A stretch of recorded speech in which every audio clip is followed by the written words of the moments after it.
Hello, everyone. Thank you for joining us for the second webinar of Agile Data and Information Management, a short course presented by IT Masters on behalf of Charles Sturt University. My name is Guy Coward, MC for IT Masters short courses, and your mentor, of course, is the lovely and talented Brenton Birchmore. Wherever you're watching, we hope you're safe and well.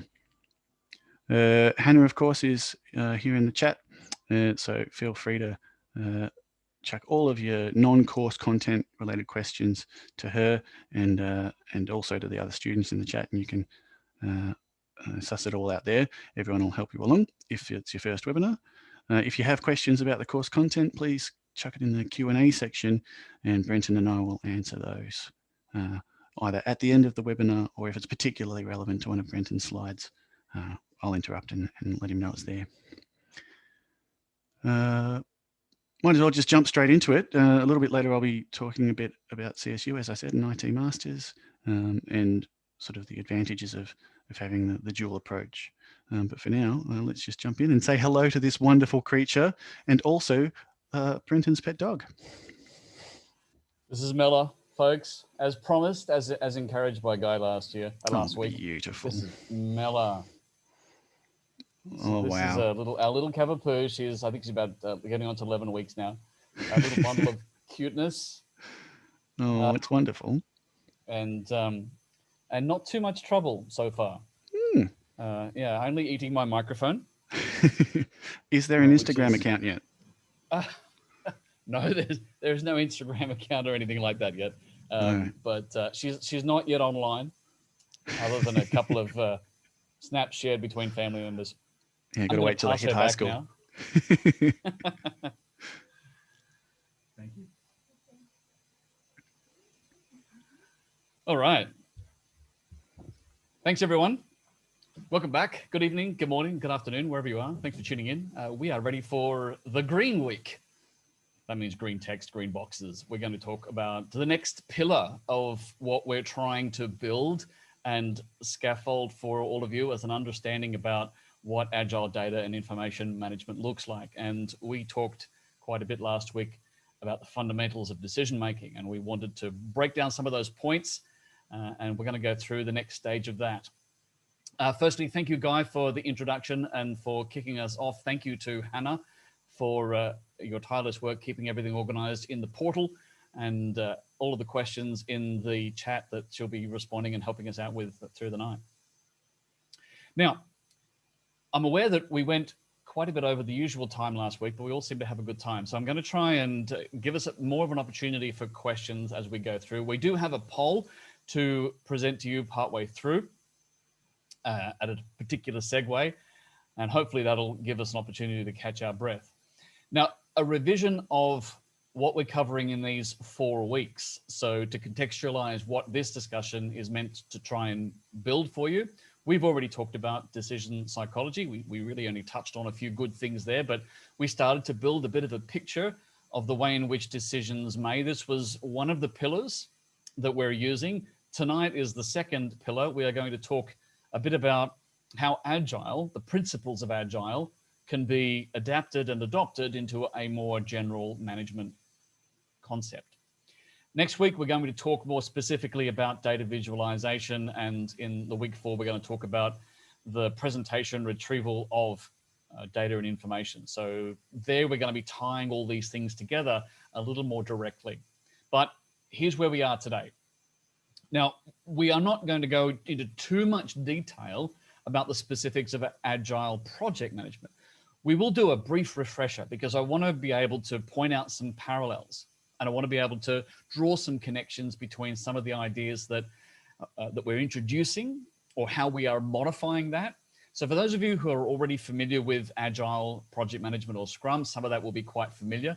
For those of you who are not yet as familiar, hopefully that'll add a few extra pieces of knowledge for you to build upon what we're talking about and how we're going to use that in a more broad management sense. So what we're going to talk about today is a little fundamental of what is Agile. So a very short introduction of where it's come from, what it really is, but obviously it's a much broader topic than what that's going to cover, but it will give us the basics. We will talk a bit about what Agile means in a leadership scenario. So how Agile can change the environment. Because what we're saying in leadership is essentially about creating the right environment for Agile to function effectively. And then we'll talk a bit more specifically about how that looks in the management context. And we will address the difference between the two a little more directly.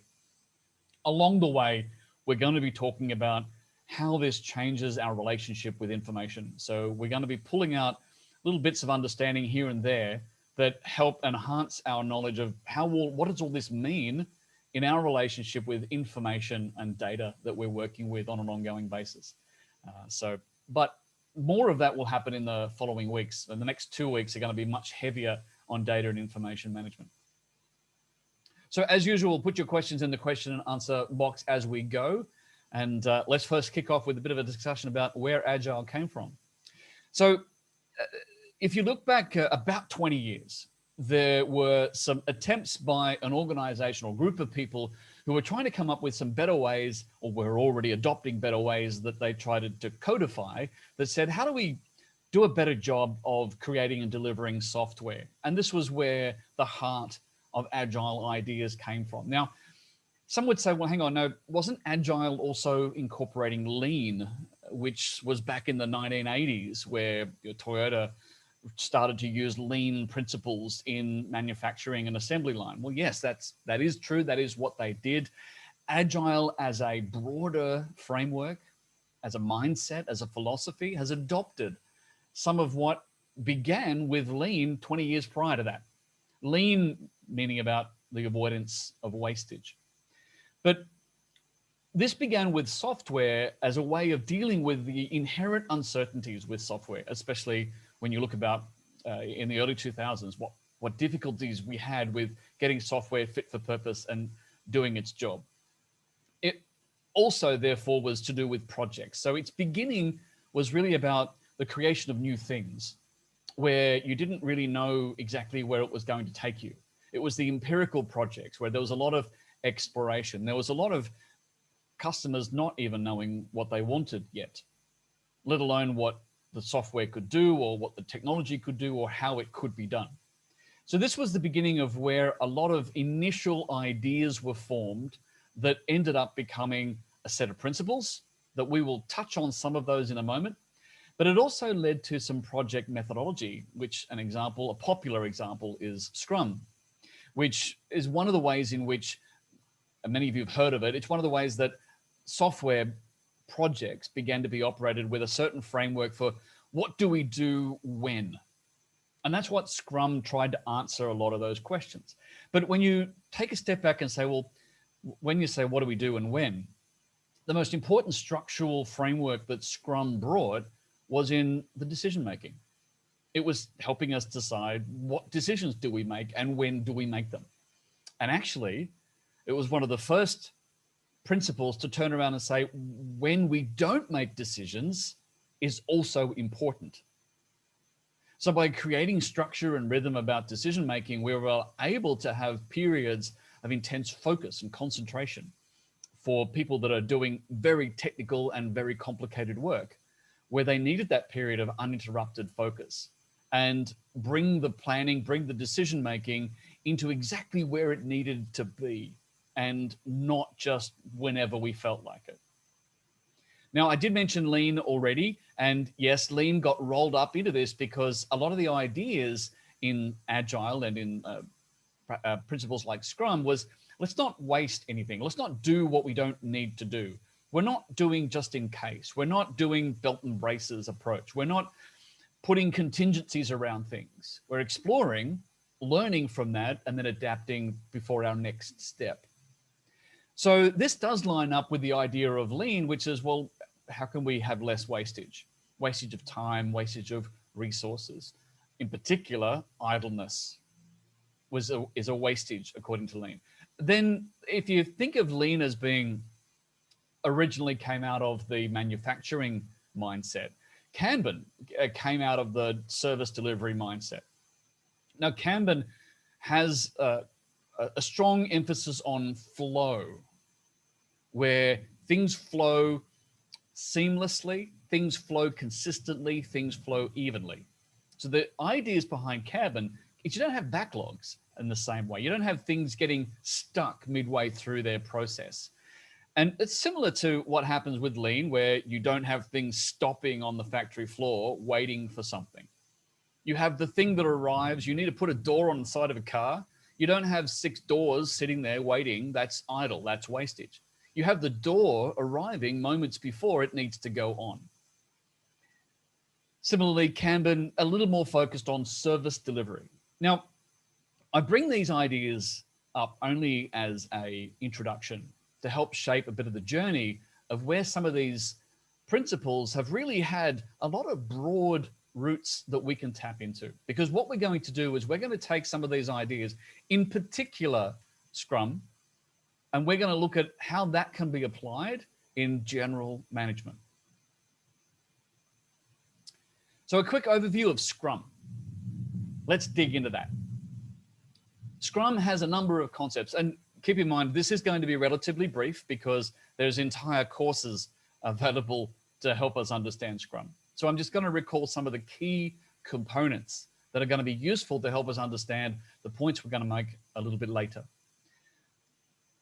Scrum tells us that we have sprints, a period of time, usually a number of weeks, and we can choose what number, that work gets done without much interruption. So we do have our daily stand-up meetings, but we don't replan what we're doing. We plan a sprint at the beginning of the sprint, and we then do that period of time. Let's say it's 2-3 weeks, whatever it is. We don't really get interfering with what we're meant to be doing in that, except in emergencies.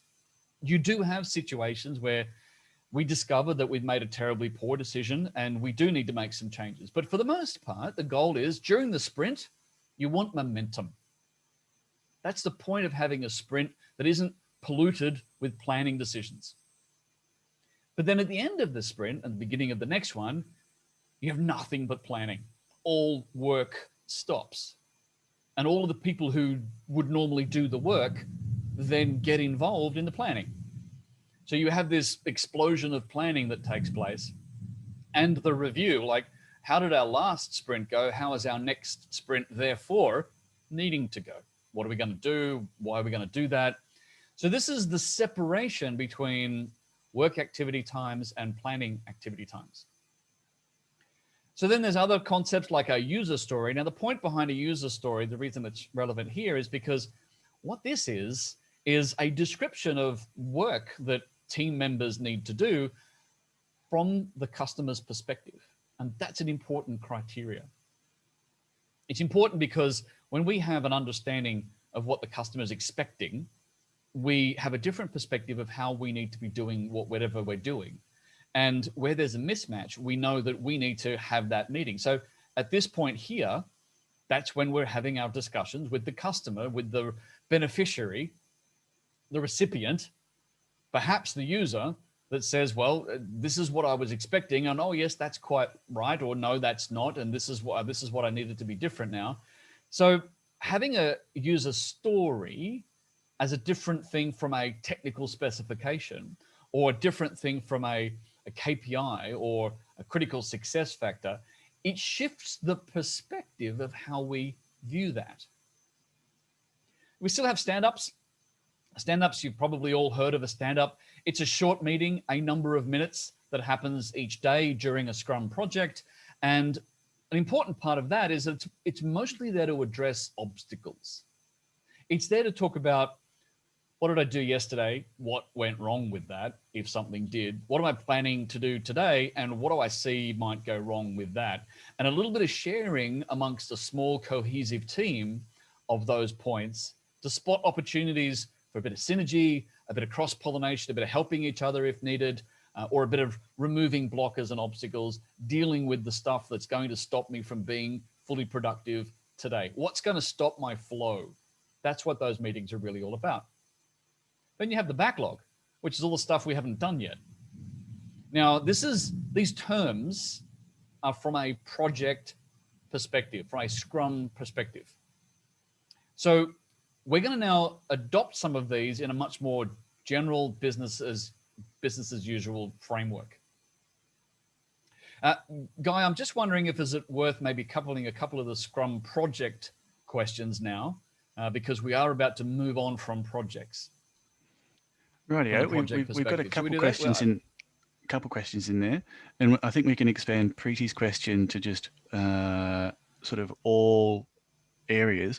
How do you apply the Agile in this case, clinical or biomedical research? Are there any areas where it is not applicable, it's not useful? And also, Arby, your question might have been answered a bit already, but the interrelation between the various Agile frameworks that you listed on the slide before. So it's first question, it's highly applicable, because a lot of what biomedical research is about is, if you look at the scientific method is Agile. Fundamentally, you do a thing, you have some controls and constraints, you do a thing, you see what the result is, you change one thing at a time, you get the result, then you make the next step. And all forms of research typically have some relationship with that paradigm. And so Agile as a philosophy is saying, well, you do a step, you get some feedback.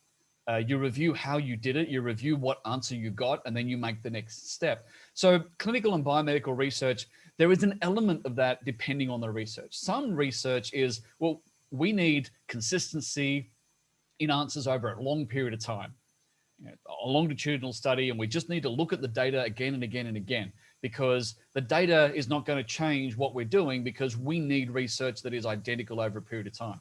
Those situations are not necessarily empirical in the same way, because you're not going to draw your conclusions until you look at the data at the end.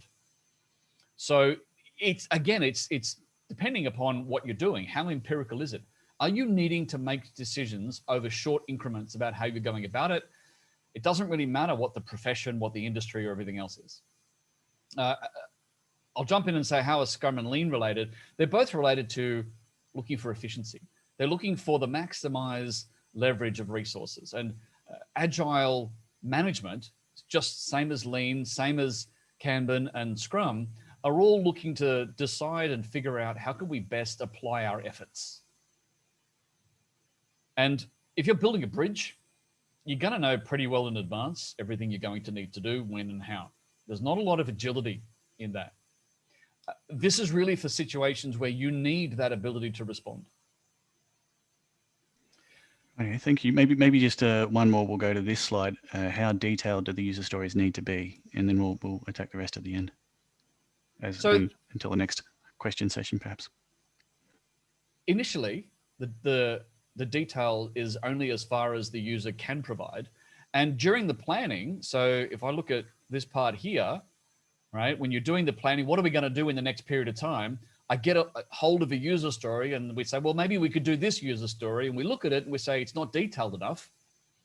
This is the point where we have access to the customer, free access to the customer. And they know that. They're there. They're meant to be available. So that's when we resolve any uncertainties and get clarity and get more information. So how detailed do they need to be at the beginning? Enough for us to try and decide what sprint they should go in. How detailed do they need to be to start work? Well, detailed enough for us to actually know how to interpret and create, which may be two different levels of detail that'll happen because we don't need that data just yet. So why ask a user to provide excruciating detail of something when we're not even ready to consider doing it? And by the time we are, what they want from that user story may have changed. And if it has, that's good. Lucky we didn't spend time and effort nailing down details before. That's the idea. That's the mindset. Wait until you have to. Wait until you need it. Thanks a lot. Just broadly, Brenton, would you like me to triage the questions and just prepare a few on each sort of few topics? And with those that I don't select, are you happy for me to keep them and we'll attack them later and have a long Q&A after the session sort of formally ends?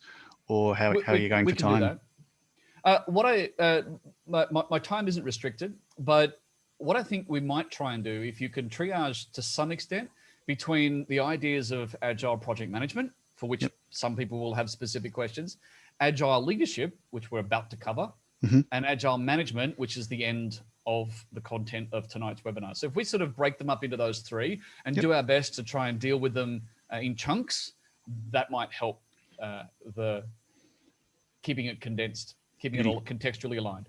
All right, thanks very much. Okay. So let's distill some of what we've talked about into some Agile principle fundamentals.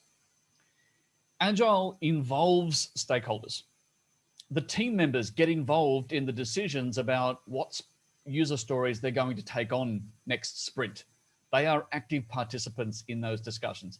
The customers, the users themselves, are often active participants in those discussions to help nail down exactly what that user story might need to be.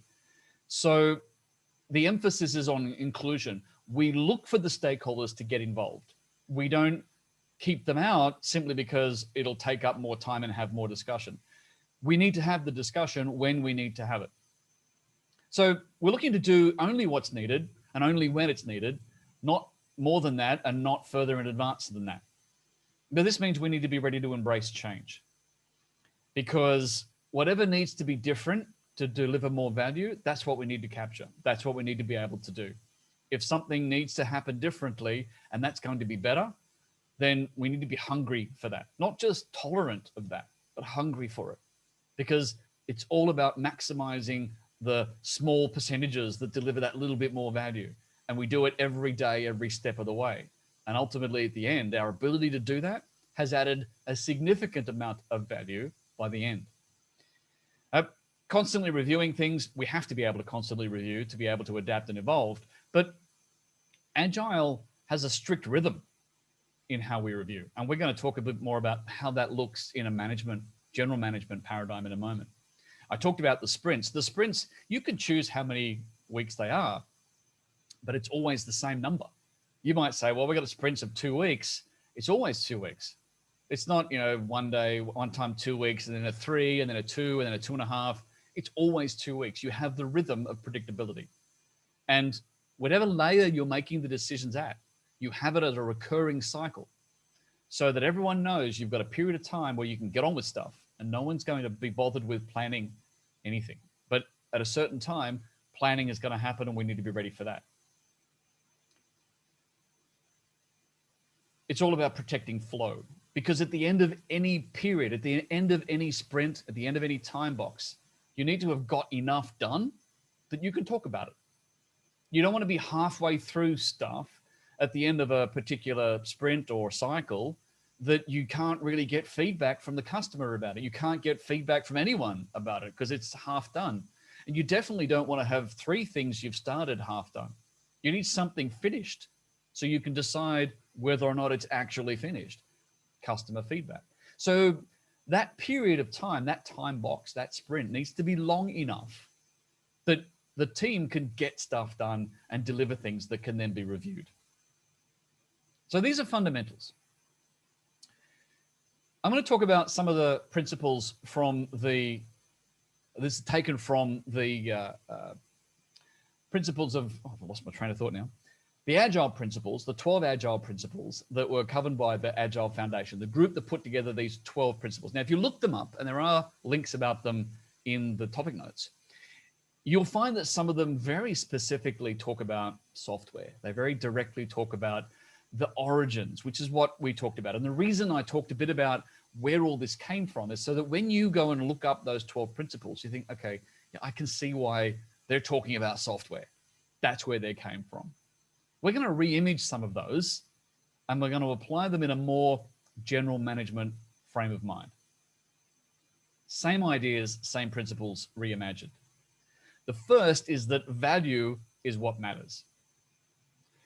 Now, I contrast that with some management paradigms where people say the process is what matters. If you follow the process, the results will take care of themselves. Have we heard that before? That's not what Agile says. Nothing takes care of itself in Agile. We take care of it, whoever needs to. And we take care of it today, and we take care of it again tomorrow, or whenever we're next required to review. Because the only thing that really matters is what the customer thinks, or the recipient, or the beneficiary, whoever it is, what they think of what we've delivered. Now, I use the word customer, but I want you to think of it in terms of whoever is benefiting from whatever the team is doing.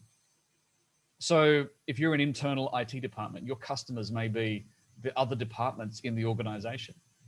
From the agile management perspective, they're your customers.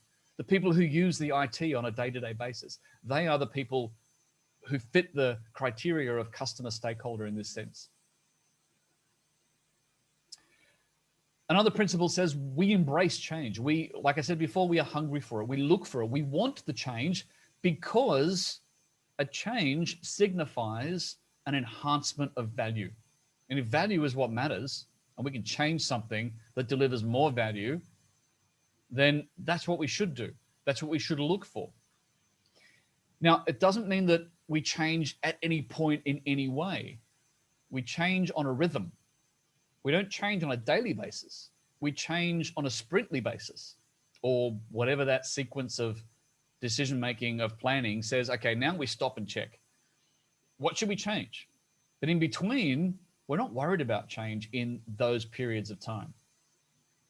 Other principles, we get all the stakeholders involved. This is really breaking down the barriers between team members who are producing, delivering, creating, and what we traditionally consider management, leadership, the people who are in normal positions or traditional positions of authority and making decisions. We brought down a lot of those barriers. We've got the decisions much more collaborative. So we need to have stakeholders involved with each other, understanding each other's perspectives. That means we need to empower people.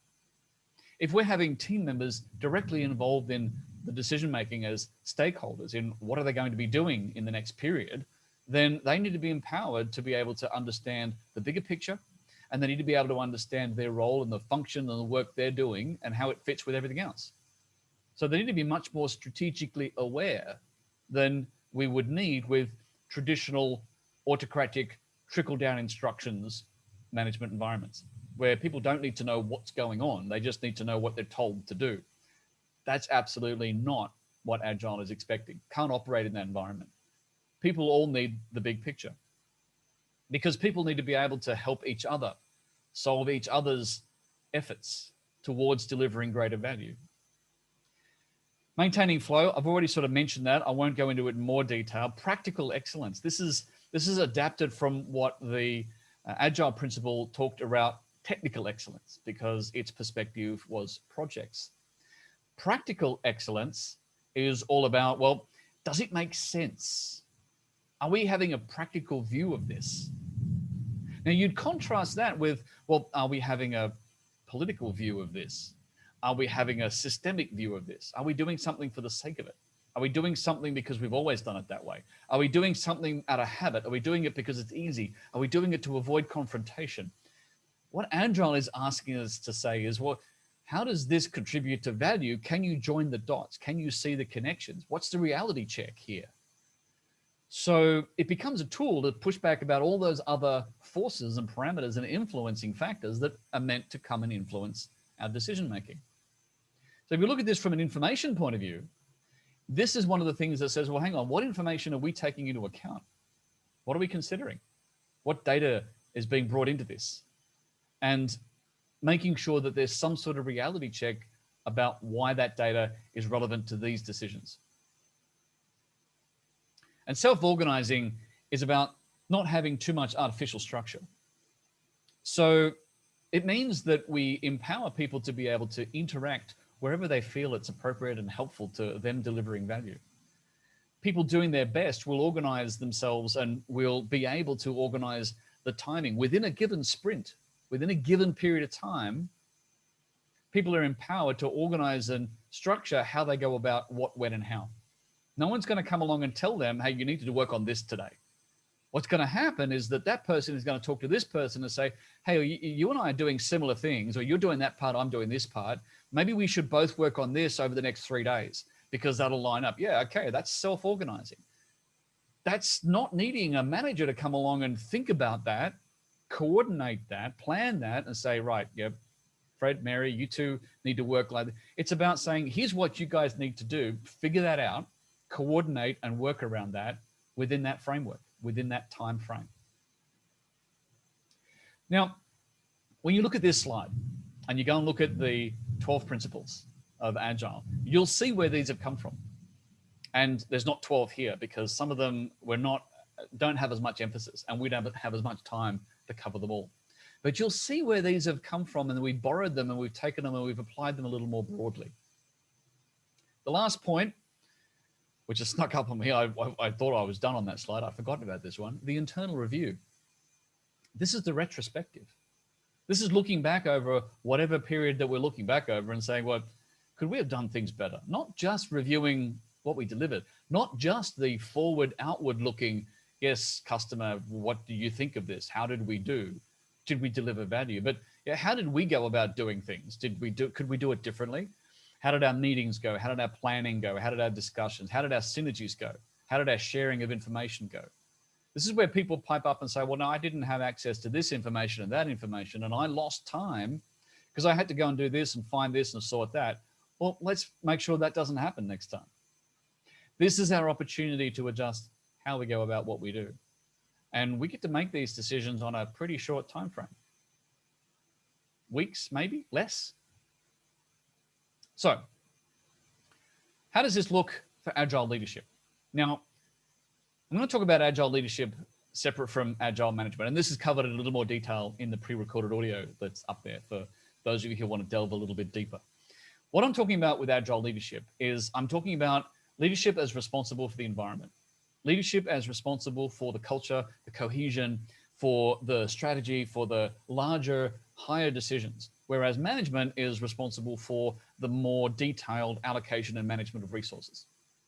So that's how we're using the traditional definitions of leadership versus management, where leadership looks at the influence and the social influence of the people involved, whereas management looks at, let's allocate some resources to work.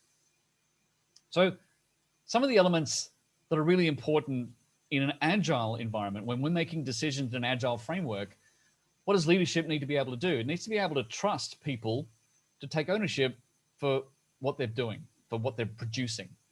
It needs to be able to trust people to be able to bring their valid expertise, to be able to do things like self-organize because they know what works for them. And there is trust required in this. Trust them to interact with each other positively, deliberately, cohesively, harmoniously. And yeah, a leader needs to support that, maybe be a little bit corrective on that at times, but also to have the ability to trust people that are doing this in the right way. Agile leadership requires flexibility, the ability to be able to adapt to new suggestions, new ideas, new possibilities, to explore openly whether or not they might contribute to more value. Have a problem-solving approach. Bring a solution that is more comprehensive. Think about possibilities rather than think about just the limitations and restrictions. Now, leadership still has to deal with the limitations and restrictions. Leadership is the one that says, hang on, money isn't infinite. We have larger business imperatives that we have to deal with. But in an agile environment, we're expected to be more flexible than we would be in a structured autocratic environment. Lastly, to facilitate, to ensure that the good things happen, that people who need to have a voice and are heard. To ensure that flow, when it happens, isn't interrupted. I want to make that point a little more directly. Many of you have probably been in an environment where meetings just like happen. It's a bit chaotic, it's a bit random. And this is a bit of a contrast because people might think, yeah, Agile feels like a little bit like chaos. I like my ordered environment. A lot of corporate environments, a lot of business places, there is a lot of chaos and lack of predictability because it's hard for people to be able to say, you know, I'm going to just do this for the next 3 hours and no one and nothing is going to disturb me. Does that happen for everybody? Because it certainly doesn't happen to a lot of people that I've spoken to. So what this is saying is the ability to concentrate and the efficiency that we gain from the ability to concentrate for a period of time is incredibly precious. It's incredibly valuable. It's incredibly powerful. That's one of the great success elements of what Agile is intended to bring. So a few points about what we might need to think about for Agile leadership. Here's a guide. Here's a few tips and ideas. We need to have the co-creation of goals. Now, for a lot of traditional leaders, this is going to start to look scary. from here down, this is going to look a little bit scary. What do you mean co-create goals? No, I'm the leader. I decide what everyone does, right? I tell them what their goals and KPIs are. Well, maybe, but what if they can't do that in the right way? What if that's not the best way for them to do that? What if they're not the best person? So co-creation of goals is a collective, collaborative thing that says, well, here's all the things we need to get done. Who's going to do what? Who's going to do this bit? And you don't do this across an entire department. You break it down into teams and structures and small groups. But there's still a co-creation where people are saying, well, I should do this bit, but I think so-and-so is probably better at doing this. Now, you can see how this is a little more effective when you're talking about a project environment where everything's broken down into parcels of work.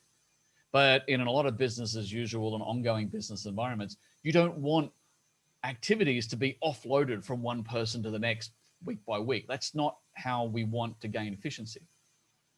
But what we're doing is by opening up the possibility of co-creating goals, we're ensuring that these decisions are made with mutual input and mutual accountability. A second thing Agile leaders need to do is to embrace the uncertainty, not just tolerate it, not just accept it, but to embrace and look for the uncertainty, because once we resolve that, once we bring understanding, once we get some answers and get some feedback, that's when we deliver value. That's our focus. This point I've already covered, wanted to go into a bit more detail, but leadership also needs to foster the ability for team members to interact. The clever interactions are the things that come often unpredictably. By creating the opportunities for people to interact openly, we create opportunities for people to discover things, to realize things, to not just join the dots and follow just their own little piece that they only understand, but to have the possibility of people understanding things from a different perspective and detecting value out of that we didn't know was there and didn't expect. But the last point here, championing the purpose, that is about why. Why are we doing this? Why this? Why this decision? Why that decision? Why this information? Why is this relevant? The why is owned by leadership. Leadership is the contextual relevance. Leadership has to make sure that the why question gets answered. They don't necessarily have all the answers, but they're responsible for making sure that everything has a reason and that the reasons make sense. Time for a poll. We have one already in there, Guy. Are we able to launch that? Let's do that. This is a question for all of you to consider.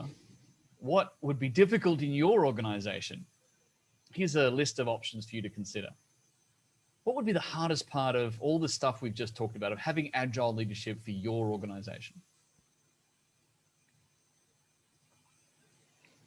And for those listening along who can't see the poll, we've got co-creation, autonomous accountability, leadership interference, listening to value, or decision discipline.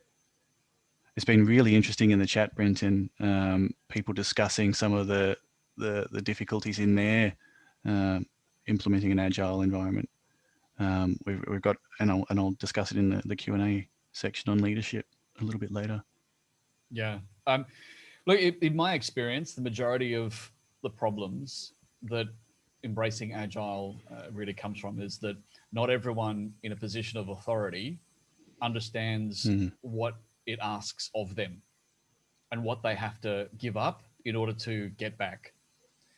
And it's a paradigm shift. And usually the problems come from the fact that some people aren't willing to fully embrace the limitations of agile, the expectations of agile. It's not a free and loose system. It's disciplined. It's just different discipline. Yeah, I think that's a bit of a myth, isn't it, about agile, that it's not that disciplined. It's sort of, screw all the paperwork, it's all just willy-nilly shooting from the hip. But it's not at all.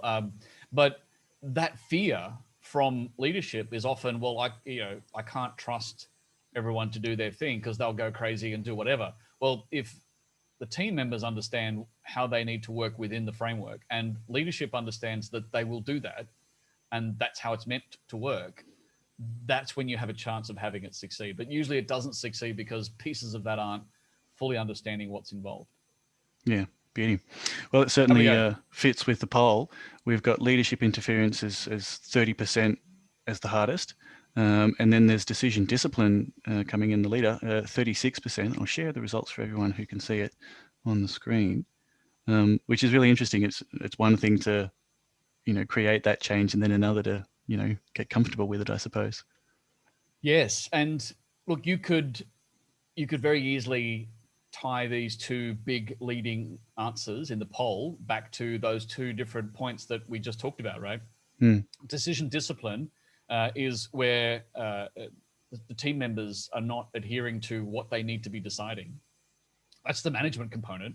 Whereas the leadership interference is where leaders are not leaving well enough alone and letting things happen the way they should. They're trying to be too prescriptive. Yeah, absolutely.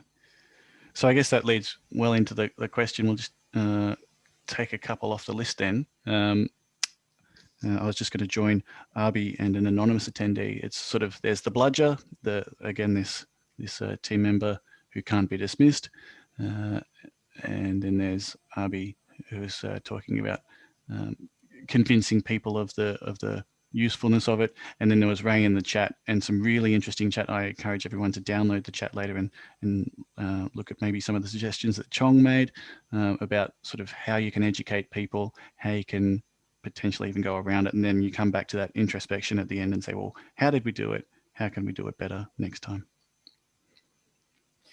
I'll make one point about the concerns about lazy workers and lazy performers, lazy team members.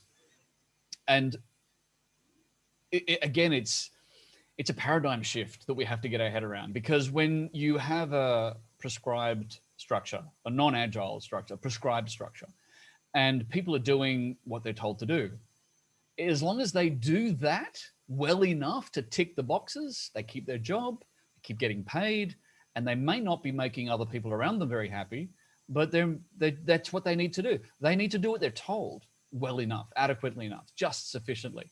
But if their job is to deliver value, and they get a bit of freedom about how much value they're delivering, and at the end of every period of time, they're delivering significantly less value than everyone else, that is unhideable. You just can't escape that reality. When the question is, how much value have we delivered? How much value has this person delivered? And that's not team members, the team's problem. That's leadership's problem to come along and say, is this person the right person in this team? But it's much easier to identify, to reveal. And what happens is a lot of people, when they have that different type of assessment of what they're doing, they will find ways to deliver more value. They'll either switch on a little more, or they'll be much easier to replace. Yeah, super interesting. Must be a huge challenge for the individual, It is. It can be very frightening and very scary for people that have become very good on just working the KPIs with minimal effort, to suddenly have things where they're measured differently and they're measured on a much more intrinsic value output basis. That can be quite frightening. Yeah, great. One last question on leadership, and then we'll move on. An excellent one from Hatim. And you've discussed this before in another setting, so I'll try and find that in the meantime and chuck it in the chat. Hatim asks, I can see how Agile leadership applies when physically present in a work area. How can one adapt the collaboration and facilitation when working remotely? I come across leaders saying the project team has to be based at one site to have the highest flow. The short answer is, to have the highest flow, there is definitely some truth to that. There is a benefit, but there's also disadvantages. There's problems. It doesn't mean you can't do it, but one of the fundamental principles in Agile is that face-to-face is the best way to communicate and elaborate. And it is the most creative avenue. But there's the commercial reality that just doesn't work, especially now, especially recently. So we have to work around that. We have to be able to work around that. It doesn't mean that it's the same. It's not. Typically, when you have small teams, and usually you are broken up into small teams, the ability to get together physically and in person has significant benefit. There is a trade-off if you can't. But obviously, if you force people to do that, there are other trade-offs. There are other problems that you have. And often you find that the benefit of the sprint and stop is that you can often let people operate independently during a sprint if you're only bringing them all together periodically during planning. So when the self-organizing thing happens, if they have means and ways and means of interacting and self-organizing and synergizing discreetly and independently, you might only bring people together on occasion. But the doctrine, the methodology does say it's best if you can bring people together at least for those moments. Thanks a lot. So let's go on to the final stage of the pillars of the pieces of the puzzle we're putting together here, which is talking about management, agile management. I want to talk about one concept here, and I want to go through that in a little bit more detail. And I want to see if you can draw the parallels from what we talked about with Scrum in particular.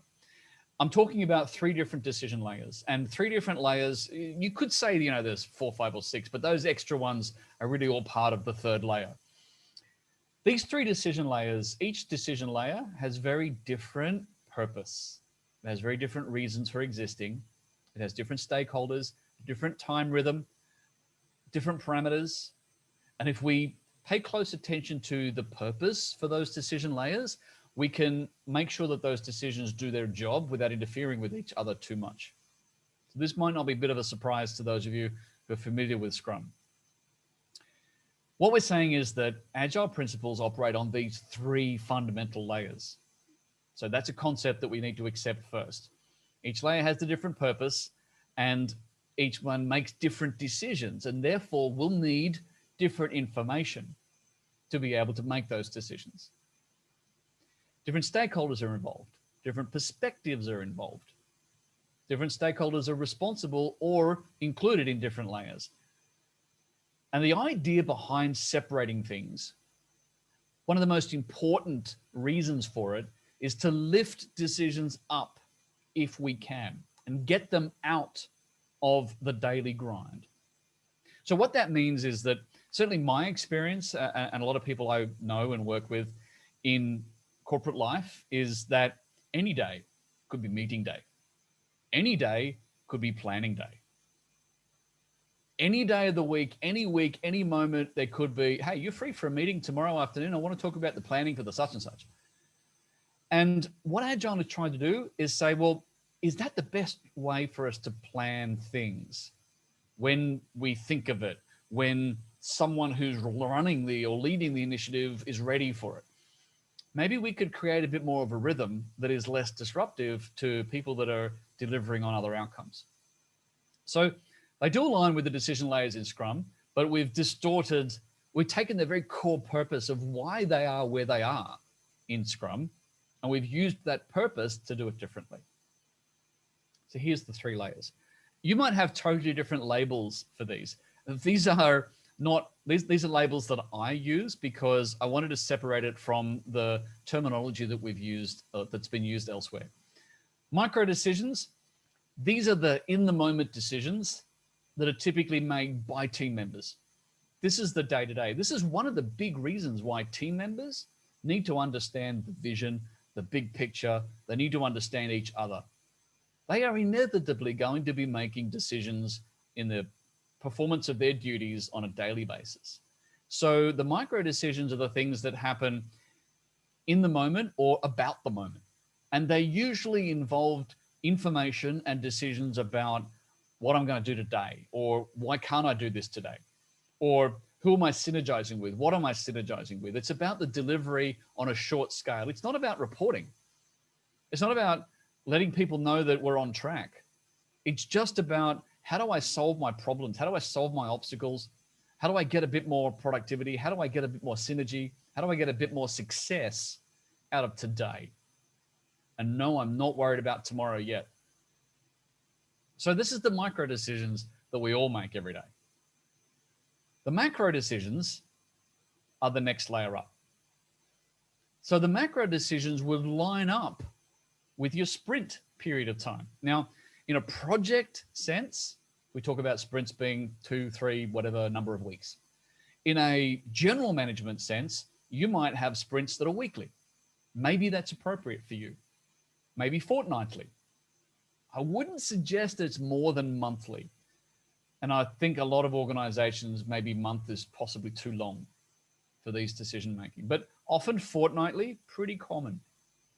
Now, I can remember when I was heavily involved in the corporate life, we had weekly meetings. Technical team would have a weekly meeting, sales team would have a weekly meeting, and a lot of planning and decision making. It was a hybrid between kind of the micro, macro decision making. We'd make whatever decisions popped up. We didn't separate them.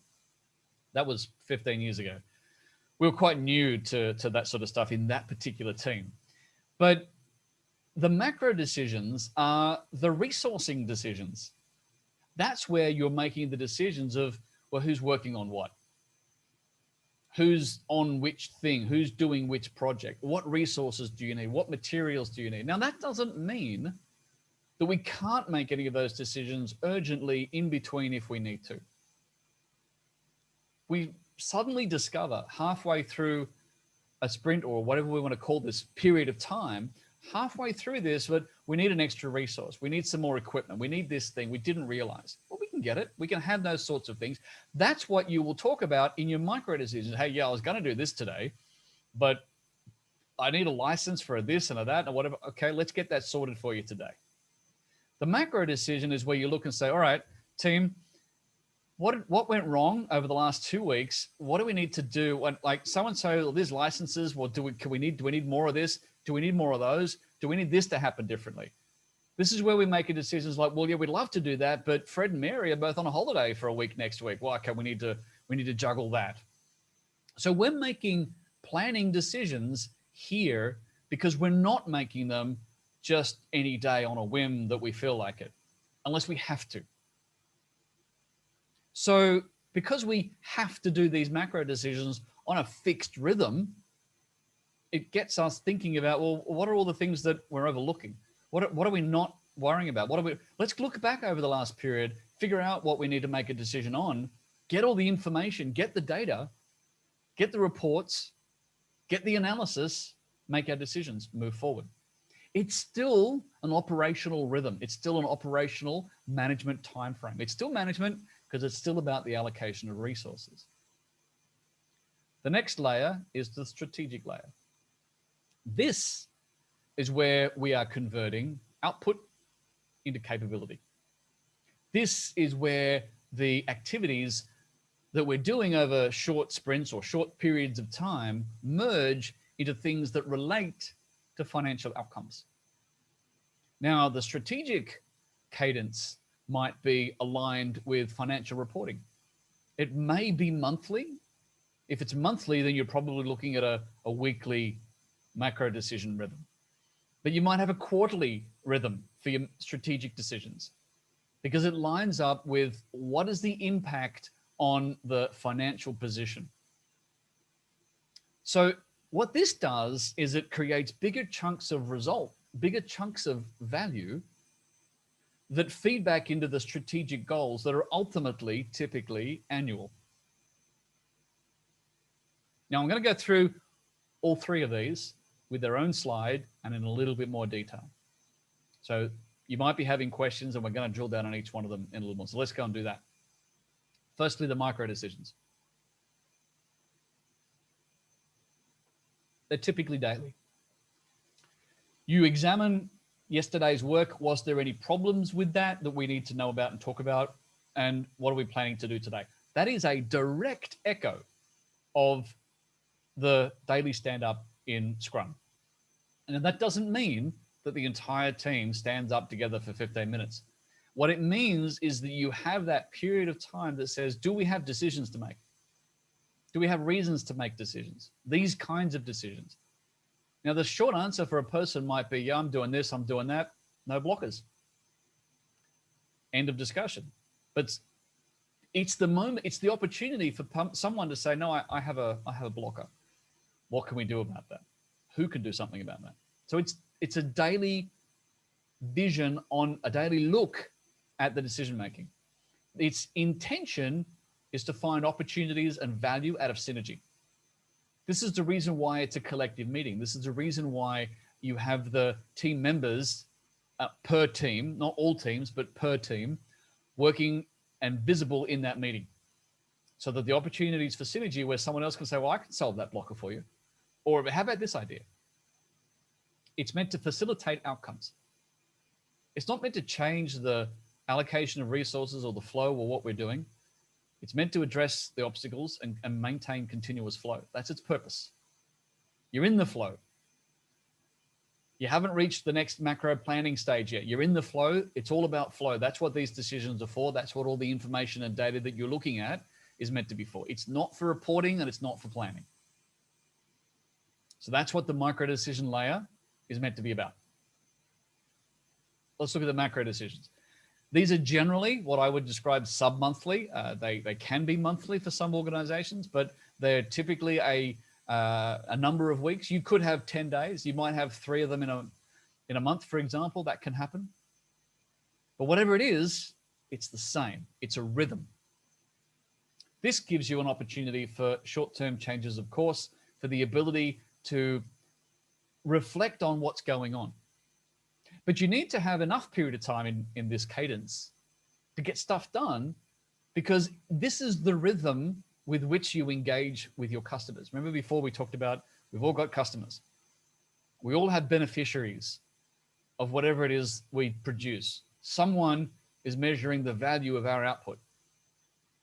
We interact with them on this cadence, this rhythm. Now, if you're talking about delivering to paying customers, business to business, then this is the point where you have some sort of interaction with your customer for anything that they need to share. That's the information exchange on a rhythm. You also have the inward looking, well, did we get stuff done?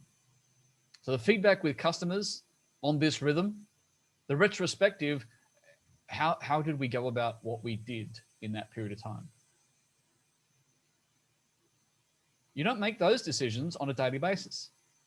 And making them on a quarterly basis is too long. Because if you're making them on that period of time, you can't adapt fast enough. You can't leverage that information. But by having an in-between rhythm that lets you make these particular kinds of decisions, you get to use what those decisions and what that information tells you. And you get to plan the next period, the next set of activity. Now you might have a lot of that planning already kind of assumed. You started one of these strategic periods and you kind of thought, yeah, this is probably what it looks like. And you might start your planning of the next macro period and say, well, yeah, it's kind of like what we thought we were going to do, but we're going to do this a little differently. And, Fred's going to do that instead of Mary, and this is going to happen a little differently. And that's agile. That's us responding to the information we've got, because we had a rhythm, we had a cadence that made us stop and ask, stop and check, stop and look at these factors, look at the data, look at the information.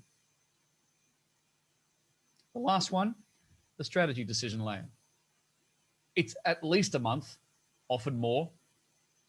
It's more often aligned with financial imperatives. So it's aligned with a lot of cash flow, it's aligned with funding, it's aligned with invoicing. It's often, what it is an opportunity to do a alignment check with the bigger goals, the vision. Now, the vision in a project is the vision of the product, the thing we're creating. A vision in general management is a vision of our mission statement, our goals, our strategic goals. What are we here to do? What are we trying to do? This is the decision point where we check against that. Not the macro, not the every week, every 2 week stuff, because we're just producing little bits of stuff that isn't big enough to be able to compare against the greater vision. But at this layer, it needs to be, because that's what we're doing with this. That's what we're checking. We're checking with the strategy that is above all of this that says, is this still the right strategy? Here's some feedback. Here's what we've got done in this quarter. Does this change your strategy? Or does your strategy then require us to do something different? It lets management look at the bigger decisions about how we just did over the last period of time, quarter. So let's call it a quarter.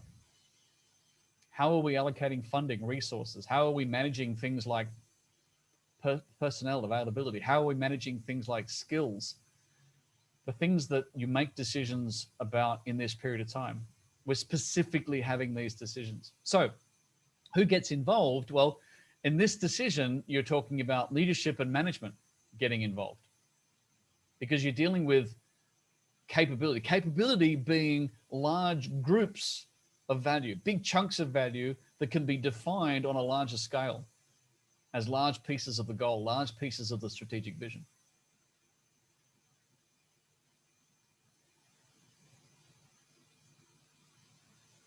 Now, I mentioned some rules. I mentioned that there's some limitations, there's some restrictions. It's not all free and easy. Here are some of the rules that we need to be aware of when we're talking about agile decisions, because we're going to use these when we can't start talking about information management the next 2 weeks. Our decisions are time boxed. They are on a rhythm. They are on a cadence. They happen on a predictable sequence that we can all be ready for. There is no such thing and no excuse of, oh, that report's not ready. How could it not be ready? We know exactly when it's going to be needed. Everybody knows. Taking out the whole ad hoc nature of the flow of information and putting a rhythm to it can greatly enhance our ability to have the right information in the right minds at the right time for the right decision. It also gives the right people an opportunity to absorb that information. Ever got a report sent to you last week on Friday, and then Wednesday you got reminded that you got a meeting, that you were meant to read that report and be aware of that before you go to that's the random trigger, right? That's not agile, that's chaos. Agile says, no, we've got a rhythm, and here's the information. You're expecting it because you know the meeting's next Wednesday because it's always then, right? And this is the inclusive information that we need to be up to date with. So therefore, it's got to be disciplined. People know how they're going to contribute. They know what decision they're involved in. They know what their role is in the decision. They know what their role is in the information. They know what their expertise is. They know what they bring to that decision, and they know what that decision is going to give back to them, so they can participate more constructively, more effectively. And therefore they can have more ownership of what comes out of it.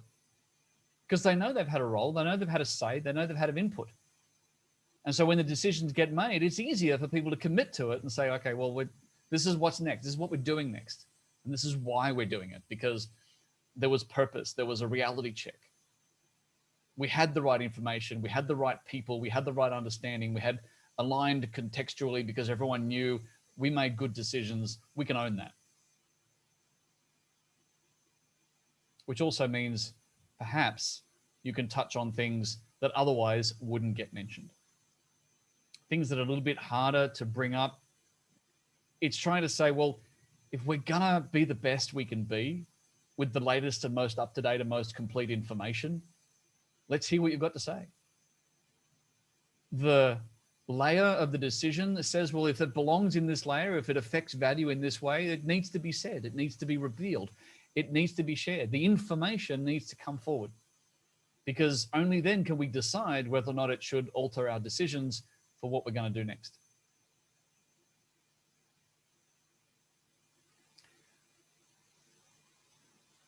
Let's sum it up, and then we'll grab all the questions, because I can see they're trickling through again. So second last is our last slide, where the guy's going to talk a little bit about CSU. So in closing, agile principles, the things that we've talked about, fundamental ideas of a framework, and can be applied to general management. That's one of the takeaways that I'm hoping many of you will have gotten from what we've talked about. How we make these decisions, who gets involved, what information we take into account, and when we make what decisions, that all matters. Deciding all of that as a structure is valuable if it enhances the quality of our decision making.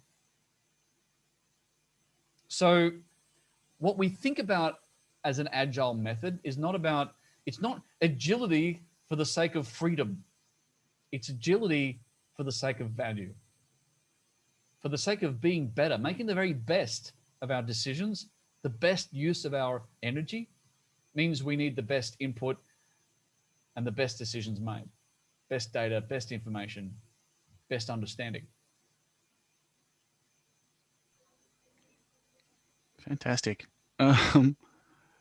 That's really compelling, Brenton. I am so grateful that you are doing an Agile management short course, because I have often wondered how to get more information, and you're the answer. You're converting me. Before I was a little bit concerned by all of the myths, and you've busted a few, and it's sort of getting to the point where one day I'd just like to work with you, or as your employee. But I digress as usual. A lot of the questions have not been on the Agile management. A lot of them are focusing on the leadership. And I think it sort of speaks to the difficulties people are having in the decision discipline.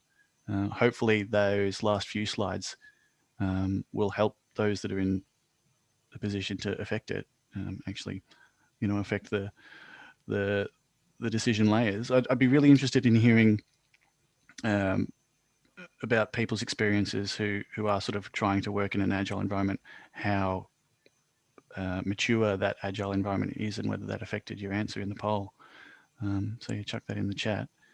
But let's just start with a couple of questions from each topic, and then I'll do the CSU and IT Masters chat, and then maybe we can come back and do the rest of the questions after that, if that's all right, Brenton. Yeah, sure. I was just going to say that probably one of the first answers with the challenges is to don't call it Agile. Call it something else. Give it another name, right? Because the moment you say Agile, a thousand preconceived ideas leap out. So it's not, yes, it borrows from Agile, but that doesn't mean it's Agile in an intrinsic sense. It's just a different structure of decision making. So call it something else. Fair enough. And I think a more succinct version of what I was trying to say is my reporting has been chaos rather than Agile, and that's from Jason in the chat. And yeah, it's just tiring. Chaos is exhausting, isn't it? Putting out spot fires all the time. Yeah, shifting from one thing to the next. Rightio. Let's go for some Agile. And thanks so much for the advice on triaging these questions. It was really useful. We'll go with some Agile project management questions. We've got Abi at 7:57. Do we need to have a clear problem statement for a project and requirement gathering before we start the sprint, or would a continuous process while running the sprints be better? In a classical, I guess you could say, Agile project, usually one of the reasons why you're going with an Agile method is because you don't have enough answers to be able to have everything lined up in advance. You certainly want a fairly complete problem statement. You want to have as much of a vision as you can, and you will separate things that you have high confidence and things you have low confidence, or some gradient between, where you say, well, we know we really need this, but we don't know about these other things. And you very deliberately do work that is exploratory. It is research. Not every bit of effort that you put into that is going to be delivering something that you're going to use. Some of it will be, let's try A, let's try B. One of them will be completely not wasted, but one of them won't get used. So that approach means that in an Agile environment, you have as much as you need in order to get started. Because a lot of what you're going to get will come from doing the thing you're going to do. So inherently, requirements gathering gets woven up into the Agile process, because in that sort of environment, you don't know yet everything that you want or need. And sometimes that's because you don't know what it could be. And so you need to start building before you can discover what it should look like. So not every project is like that, but in a sort of project that Agile was built for, that's kind of what it's like. Thank you, Abi and Brenton. Shiva Kumar at 8:24 asked, in an IT world, before the user stories are prepared and sprints start, Is a solution architect document required to follow the requirements to a T? You have a product document generally, but and that is to some extent a solution. But that product document is usually only like 2 pages. It's usually a statement of where we're aiming, what we're aiming for. It's a set of parameters, some of which might be locked in because they are business requirements. And you look at business analysis, you have different types of requirements where you have business requirements that might say, well, if you're building something, it's going to have to work the same hours of the day that the rest of us do, right? So there's going to be things like that that are going to be intrinsic, that are going to be locked in, but then there's going to be other things that are not. So you don't always have a complete statement up front, but you'll have some things that are going to be definites. Like if you're talking about technology, it's going to have to interface with your other technology, because you obviously can't build something or buy something or do something that isn't compatible. So there's going to be some things that are on that in that way, but often you're going to have something that's a lot more amorphous. So the question is, and it really depends on the thing that you're doing, how much of it can you know today? How much of it do you need to do a bit of digging before you can be sure?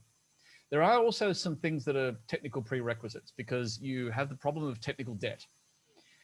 For example, you might turn around and say, well, what database are we going to use for this? Because changing database halfway through, that's a nightmare. So you might turn around and say, oh, well, we know what database we can use because that's an easy decision to make. Or no, we really don't. And yeah, we need to run 2 different databases because at some point we're going to decide which one's better. And maybe that's something worth spending money on. And you make those sort of decisions up front.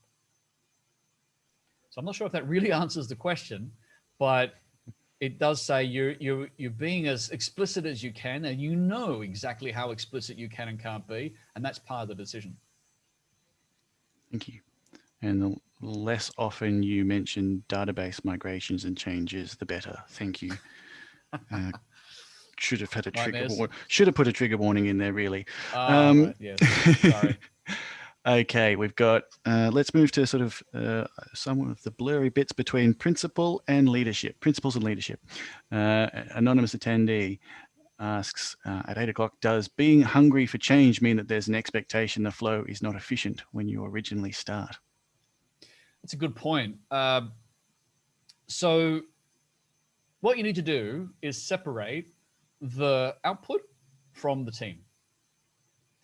So, and that's a tricky one. And this is why leadership of this environment needs enough maturity to be able to do that. Because when you're hungry for change and you are looking at what you've done in a given sprint and you're saying, is it good enough? Well, the customer is saying, is it good enough? And where it's not, that's not meant to be a reflection on the ability of the team member. That's a reflection on the information that they had at the time.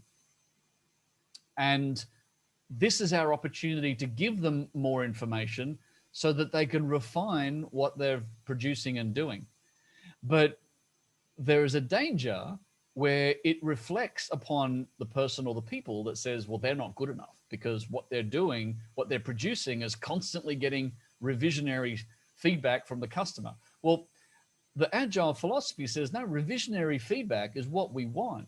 The only time it would reflect on the individual is if an expert might look at that and say, actually, you had all this information and you didn't use it. You didn't apply that information that you had and produce something that met the user story. You produced something different. Why is that? That's management's job to understand why that happened. Was there a miscommunication? Was there a misunderstanding? Is there an expertise gap? Is there an experience gap? Does this person need to be working in tandem with someone? Do they need to learn from someone else? Do they need to measure and quite? Did they just bite off more they can chew? Are they too ambitious? That's management's problem to solve. And management has that cadence of the macro decision layer that stops and says, okay, here's what the data tells us. What do we now look at that says, how do we help improve the way in which this person interacts with the information that they're getting? But it's not automatically that problem until the data says that that's the problem, and then you deal with it. Beauty, thank you. And thank you, anonymous attendee. really interesting couple of questions about Agile leadership, particularly about in the context of atypical customers.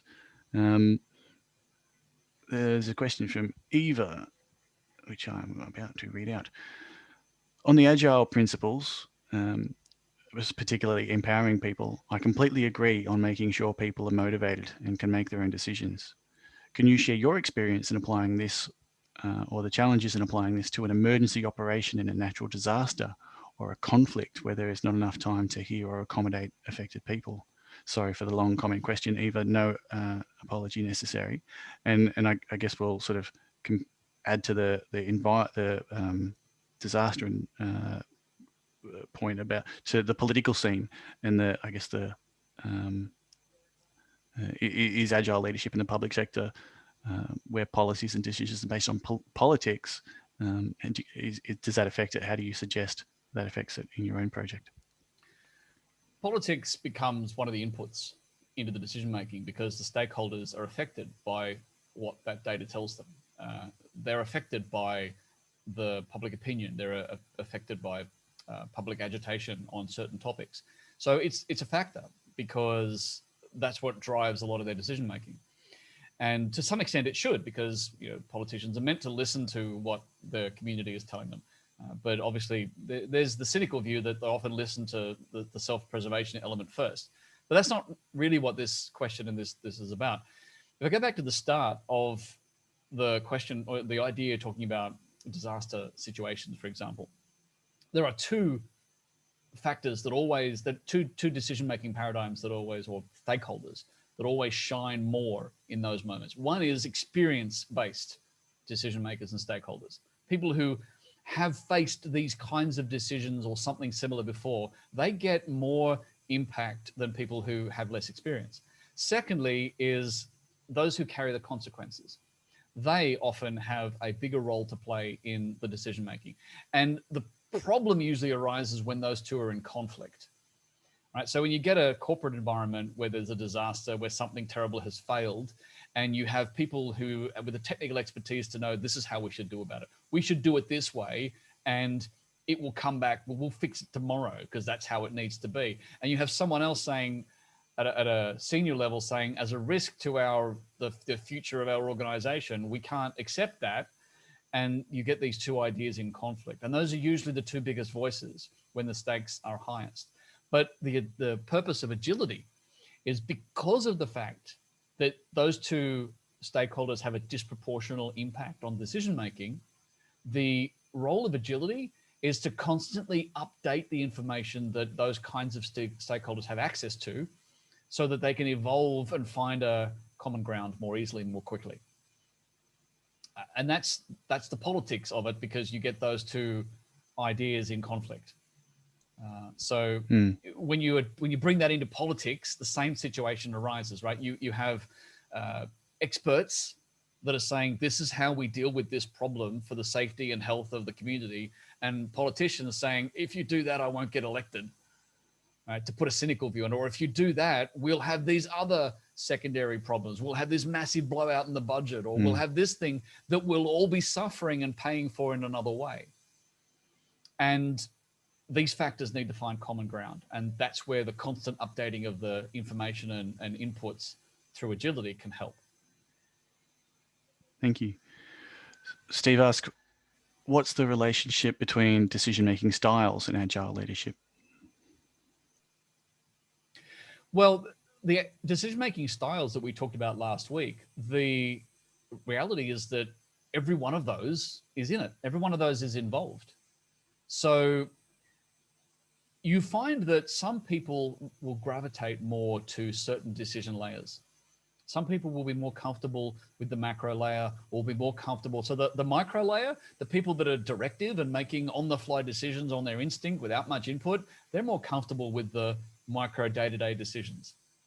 Right? So the ones that are struggling with the collective decision-making, they're going to have a tougher time at the macro planning sessions where everyone's involved saying what should or shouldn't happen. The purpose of knowing a bit about these decision-making styles is that the stakeholder that's responsible for making sure those decisions happen to their best. They need to be able to adapt and accommodate those decision styles. They need to be able to say, well, Fred is like this, Mary is a bit like that, and I need to allow for that. I need to ensure that they still participate proactively and constructively. So you do have some lining up and you do have some mismatches, and that's exactly what you need to manage at those layers. Thank you. Mitran Lei asks, and this question came up sort of when we were talking about some of the potentially disaffected people as you implement Agile management, sort of the bludger stereotype, which ABC journalists get in trouble for using. How do you define value as part of the individual's KPI? And I wonder, are KPIs still relevant? Are they still useful? One of the principles of Agile is that team members get to decide what they take on. And what they get to say, well, I can do this much. Now, it's not just that. It's a co-created goal, which means management and leadership get to turn around and say, for the amount we're paying you, for the work, that the expertise you have, we expect that you should be able to do a little more. And what we have is this fantastic mechanism that says, well, for the next 2 weeks, let's do it your way and see what happens. But we go into this knowing that we feel that this is a low level of output. And at the end of that, you get to stop and say, well, you had a lot of free time, but you used that free time to help this and do this and do this. So, and that's still added value, but that's not the value that we need you to add, or we need you to add it differently. Can we now, next time around, take on a bit more, do a bit extra? It's a work in progress. So management has that interactive role to say, well, how can we work towards a positive solution? Now, I am putting a positive spin on it, because what Agile as a methodology can't do is deal with people that are just out to fight the system. Agile worked on the basis that the people involved actually have an innate intention to be honest about what they're trying to achieve and to grow and to expand and to be capable. Agile is not a methodology for dealing with people that are trying to, for want of a better word, steal their wages without giving back proper productivity. It's not a way to solve the reverse, where organizations are trying to steal productivity from a person without properly paying them for it by expecting them to work overtime. Agile doesn't deal with that. It's a methodology that assumes that there's a degree of honest intention, but it does have mechanisms, if that honest intention exists, to constantly review how we're doing and how it's going. But you get to see as a leader or as a manager fairly quickly if you do need to reallocate, reposition, or remove a person from a particular team. But you get to do it by seeing the input over a period of time. What you don't need to do as much is turn around and say, well, let's put you on this performance improvement program over the next 3 months, and then have these extra artificial KPIs that we need to introduce before we can start talking about whether or not we need to fire you. So it doesn't solve those endless problems about people that don't perform. It gives you different mechanisms to understand whether or not they're likely to. Great, thanks. Some of those mechanisms might be relevant here, and I might use this as the last question and call it an Agile management question. Christina asks, there's been a lot of chaos over the past year. Do you have any suggestions for getting rhythm when the external environment changes within sprints? For example, when COVID info changes rapidly? Probably the best suggestion I can make is if you bring in the macro micro structure. If you simply start with that and say, we're going to have a deliberate macro decision-making rhythm that allows us to put those decisions off, make it small scale, make it, because things are changing rapidly, make it weekly. And say, we're going to spend the time, because the world we live in demands a bit of our time on this factor. We're going to have a macro decision-making rhythm that's relatively fast, and we're going to be open to those decisions and those changes, changing our mind. But in between that, we're not. And what that might do is take away some of the feeling of chaos, because people will get some periods of uninterrupted productivity without constantly being reminded that they're in a chaotic world. And the chaos can be dealt with in bite-sized chunks.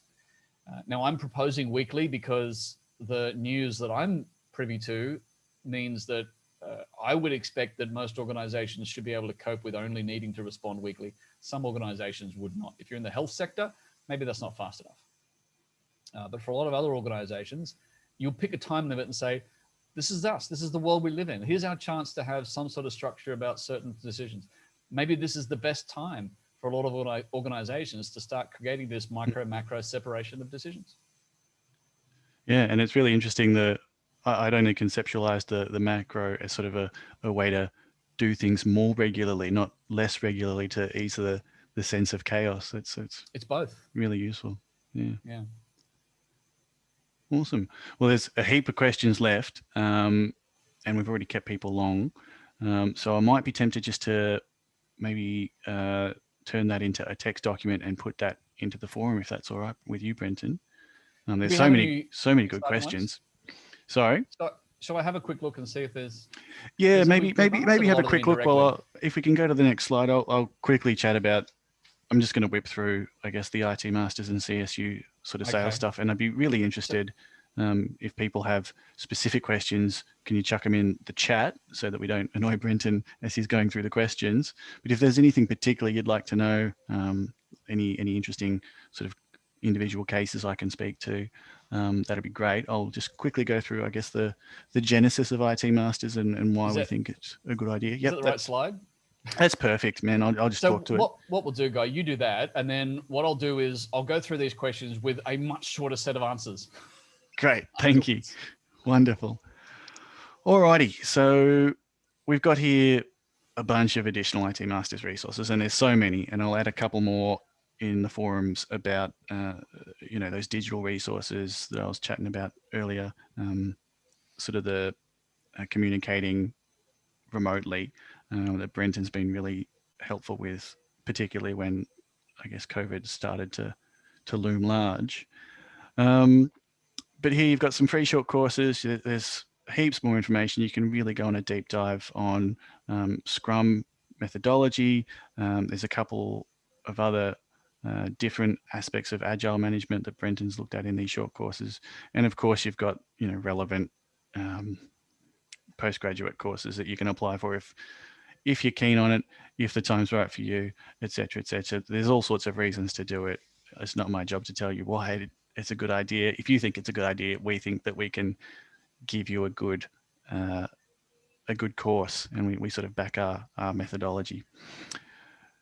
The reason IT Masters exists is, and it exists in partnership with Charles Sturt University, is the founder of the company, Martin Hale, was a trainer, sort of sales and marketing manager who worked in IT spaces, worked for Telstra, worked in after that as in a training organization in IT certifications, and in his sort of work life, he was responsible for hiring and hiring practices, and just sort of noticed a gap in his sector in, I guess, the ability of graduates to apply the theory that they had learnt in their tertiary studies to the enterprise environment. It sort of seemed that there was a bit of a disconnect between, like what they were teaching in the schools to what was going on.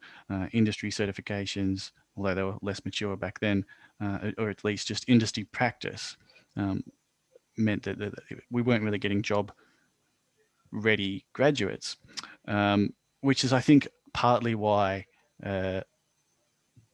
you have the idea. I think there's a general conception, particularly in the IT space and in IT project management, about sort of the lack of usefulness of postgraduate study.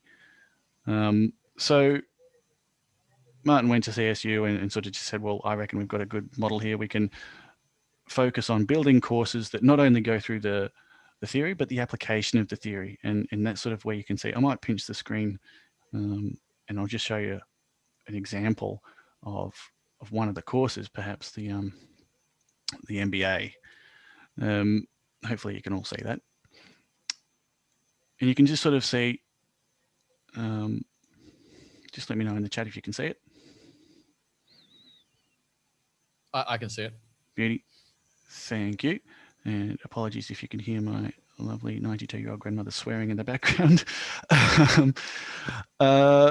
So you can see here we've got our core subjects, which are delivered half by CSU, half by IT Masters. And it's strategic management, human resources management, contemporary management. These are sort of theoretical subjects that sort of really go into I guess the looking at how it is conceptualized in an academic sense. Really useful, really important, drives what happens in the enterprise setting. But then you've got all of the certifications that sort of and frameworks that people can get certified in, which are really important if you can identify the right ones to focus on building a course around, to making sure that you have people that haven't, not only do they have the theoretical knowledge, but then they can apply for jobs, they can be really valuable in enterprise settings, they can sort of seamlessly fit in with their employer or the people that are going to engage their services under these frameworks, like COVID. We've got project management, IT service management, industry standards, or you've got other ones along here. Where can we go? We can go, for example, cyber, even in the IT space, you've got, like Security Plus industry certifications or whatever it might be.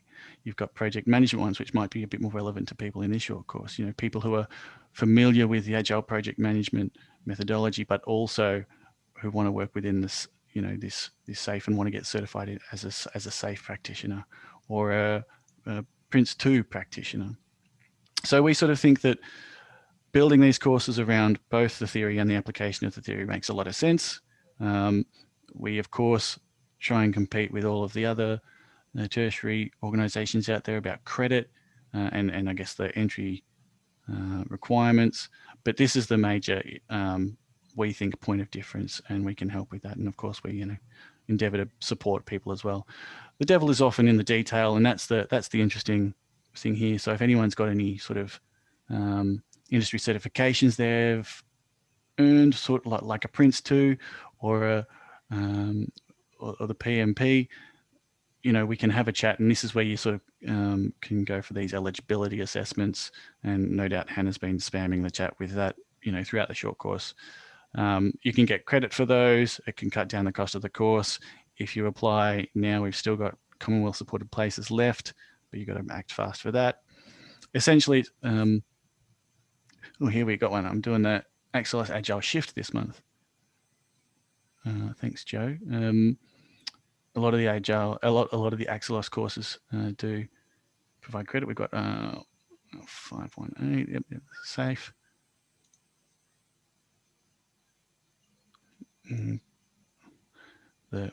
For the business analysis people out there, you got the ICBA.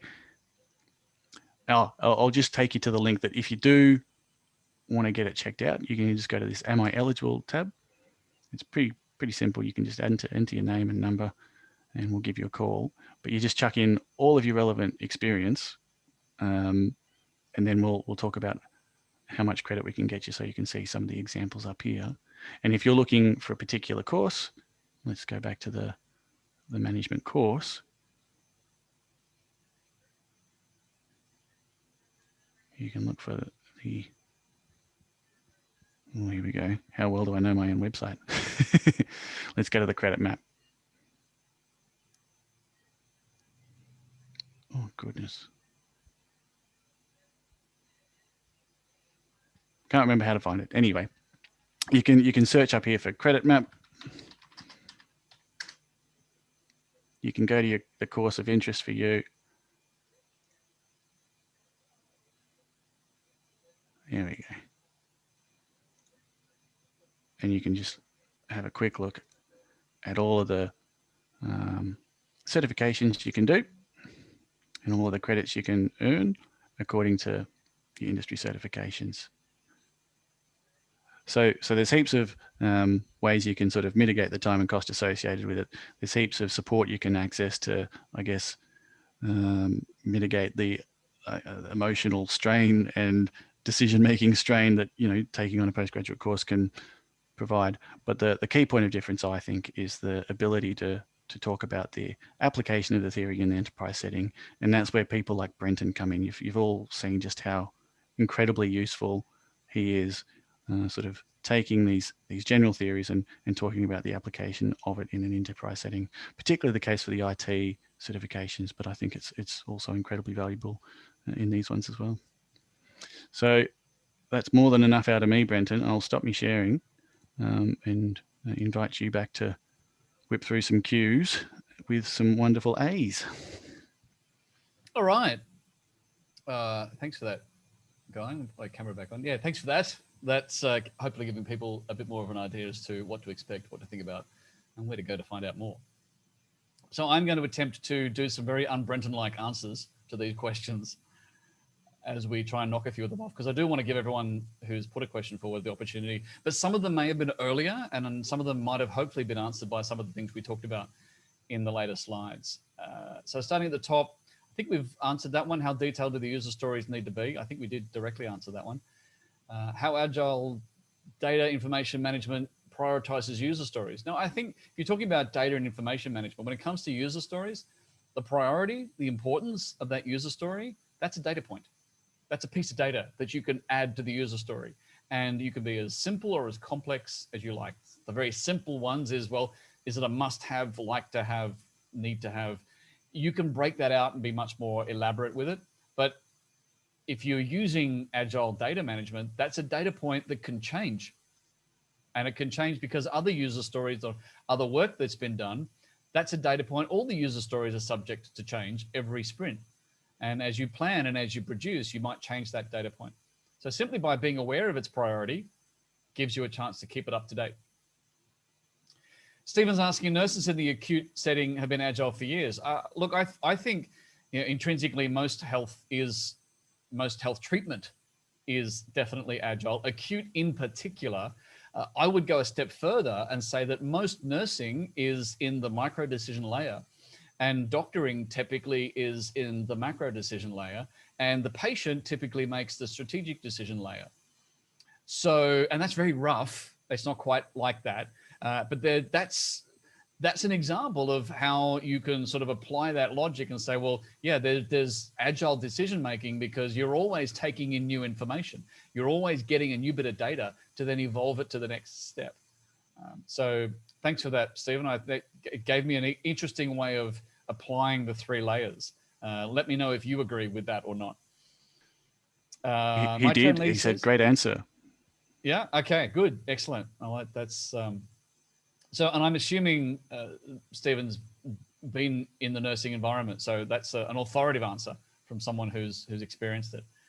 My train Lee, have Agile been applied in the business as usual process or only projects? Now that I'm gonna say that I've answered that because that was an early question, and I think the conversation we had about management and the decision layers is exactly how I would propose that you begin to apply that.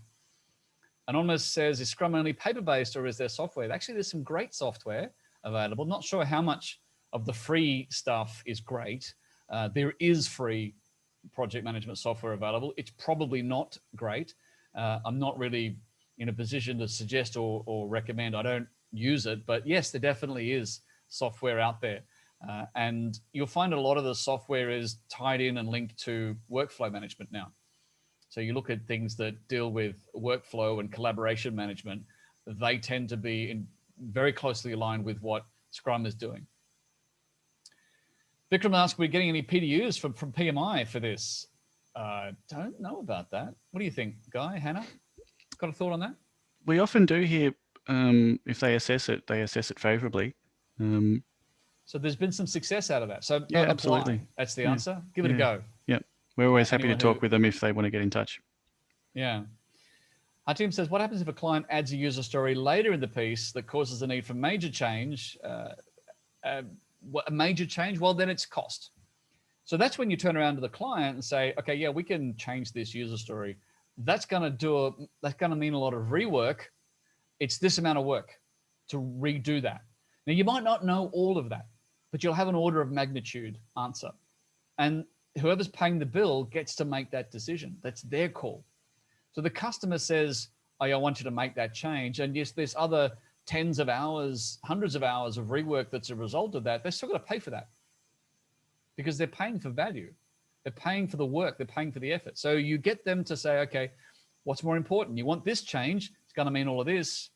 Your money, your value, which way do you want to go? And quite often the client will say, yeah, here's the money, redo everything. Or they'll say, you know what, that's not as high a priority. We can't afford that. We don't have enough time. It depends on their project constraints. But that's the approach that I would suggest to tackle that problem. Seshadri is saying, does Agile eliminate documentation compared to Waterfall? No, actually, I think it does have the same amount of documentation in my experience, the same amount of data, probably a better way to put it. Documentation, there is the Agile principle that says working software is more important than documentation. But the main reason for that is that some documentation is created in order to help tackle technical debt. And so you create a lot of documentation for things that need to be reworked later because you need to know how it gets reworked. Some of that burden is reduced if you're reworking it as you go. So the benefit of reworking things that is already in people's heads because they just worked on it last week, the benefit is that the documentation that they would have needed to have come back 6 months later and done that, that documentation has less requirement. So there's still documentation that you're going to need to do for the future, but what you're doing in the future is less than what it used to be. And that's why the documentation is reduced. Not because we're arbitrarily saying, well, Agile says we need to write less. It's because we need it less. And so it's the stuff we don't need that we don't do, but we still do the stuff we do need, or that the customer needs, or that the support team will need down the track. That documentation we still do, and thoroughly, because it's valuable documentation. I guess that's the question. Where's the value in the documentation? Then we do it. Linda's saying, is there a recommended approach to applying it in traditional waterfall environments, governments, big institutions? So 2 answers to that question. Recommended, go slowly and gently, disguise it and hide it. That's the cheeky answer. But the bigger answer is, that's what SAFE is. SAFE is the Scaled Agile Framework. It's just one, there's more, there's others, but the Scaled Agile Framework is how do you do Scrum for 100 people? That's what the SAFE framework is intended to do. So there are frameworks that are giving you guidance on scaling up a Scrum of Scrums, if you like, and putting a framework around that. And that's where larger scale value stream delivery, where SAFE has things like the Agile release train, etc. Buzzwords that mean you can do things on a bigger scale, but it still have an Agile structure.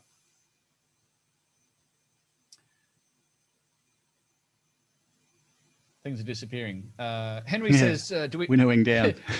do we plan for an entire project at the beginning, or do we do incremental planning between the sprints? So you have a thing called a product backlog, and you have a thing called a vision or product statement or product document at the beginning.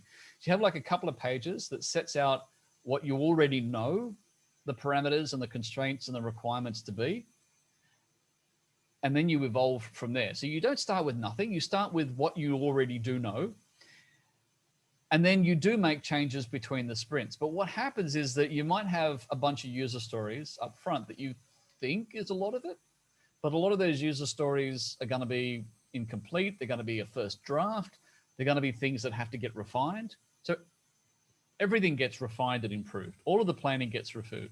From the littlest things like how is a user story written, that will get improved, all the way up to we have a bunch of user stories missing because there's a piece of capability that somebody forgot and now they've just thought of it. And that's 10 user stories that describes that capability. So we tack that on. But if we're dealing with fixed financial or time limits, maybe we drop something off. That's always happening. That's a fundamental possibility with Agile projects. So that is definitely how it could go. How much that happens really depends on what the project is and how much certainty you can bring to your initial understanding. I did an app a couple of years ago, and I'd been thinking about it for 6 months. I had a very clear idea of what I wanted my app to do. And the first 50% of my budget to build it was exactly what I wanted. And the second 50% of my budget was about half what I thought it would be and half what I discovered it should be. And I thought I knew what I was doing in the start. Well, now I'm much happier than I would have been if I'd just gone ahead with my first draft.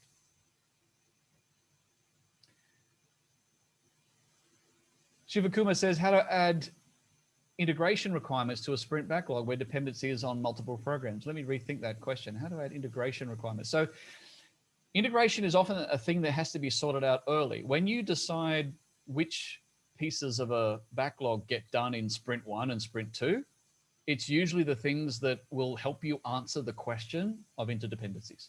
It's the things that let you say, okay, there's a dependency down the track. We need this part locked down. That's a sprint 1. Occasionally, you even get a sprint 0. A sprint 0 simply means you're not producing any value that the customer needs to review. But what you might be doing is answering a lot of the questions of things like dependencies and integration requirements. So you do them early because other decisions will depend upon it. Natalia says, if you're offering service to customers that will take the duration of a sprint, would you only accept customers at the beginning of your sprint? In the example of a month-long sprint, if a customer user comes to your team for the second service. So what I think that's a good example of is where you get commercial imperatives clashing with the rhythm and the cadence. So I did harp on the importance of the cadence, but you do have exceptions. And what we can't do is make all customers purchase within our constraints, because if they don't like that, they'll perhaps purchase from someone else. They may get a worse product. They may get a worse service because they're buying from someone that isn't as agile as we are, but they don't know that yet. And so the commercial, the sales, the marketing imperative might mean that we have to accept them. We have to adapt to that. We have to have a mechanism for that. So exactly how that looks depends entirely on what your industry is and what you do. But that's a very good example of the conflict between the commercial imperatives. We can't control every stakeholder, and the one we can control least is the customer. Camillo, please explain how Agile could be implemented with Prince 2. So Prince 2 is not really waterfall. Prince 2 sort of says, well, we are a framework for decision-making that's, I guess, the simplest answer is Prince 2 could be used for portfolio and program management, where Scrum might be used for an individual piece of a project. You might have a project, some of it's software, maybe that's Scrum, some of it's services, that's Scrum, some of it is infrastructure, and you're going to waterfall that, or it's going to look a lot more waterfall-ish than your software bit. Prince 2 is a good way of capping all of that with a framework that's going to handle both and still allow the big, long-term, large decisions. I wouldn't use Prince 2 for a 6-week project or even a 3-month project. But if you had an 18-month project and it had bits and pieces in it, that's where I would see the synergies. And I do see them working very well. I would use Prince 2 more comfortably with Agile mini projects than I would use things like the PMI project management body of knowledge, because Prince 2 is more of a framework and less of a methodology. So it gives you a bit more flexibility.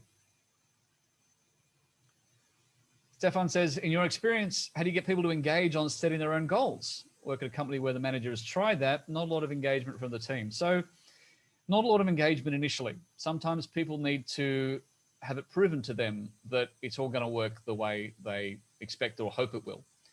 And a lot of the time people are pessimistic. And a lot of the time there are reasons for that pessimism, because not everyone that needs to be on board is on board.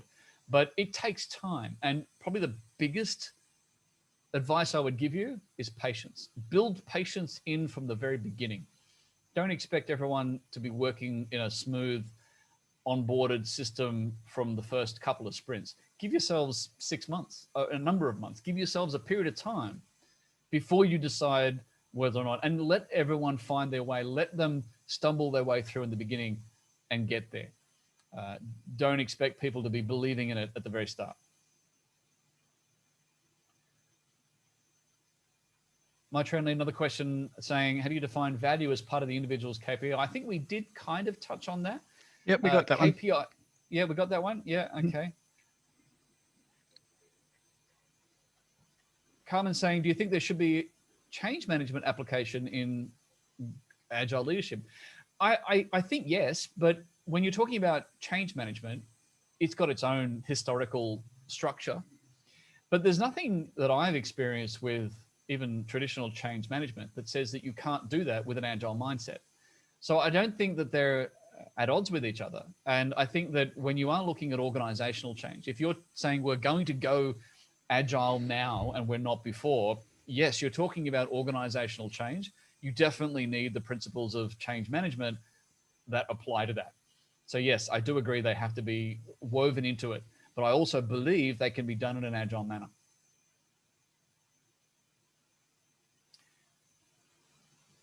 Sukhvinder is saying, what if you have a lot of knowledge about business, but you don't have authority? Say a leader doesn't like to be told. So if you get a leader that just doesn't like to be told, just won't take input, they're so directive, and they have the power to decide whether or not Agile gets adopted or not, then guess what? It's not going to get adopted because that stakeholder is going to feel like they're losing too much power. So how to deal with that? Probably the simplest and most obvious step is to say, deal with it as a problem solution scenario. It's not your philosophy versus mine. It's a horses for courses argument. If we have valid reasons to benefit from a change in methodology and a change in philosophy, and the company can be shown to really benefit, or the department or whatever, if that case can be made, maybe you have an opportunity for that person to look in a different direction. But sometimes it's just not going to happen. And sometimes how do you have an Agile environment where at the very top you have an autocrat? Generally, you're going to have a very unwell Agile environment, and you might be able to create bubbles that are insulated from it. Very difficult. That's one of those tough questions. That's almost a psychological, political question of how do you deal with people that just aren't ready? Tough one.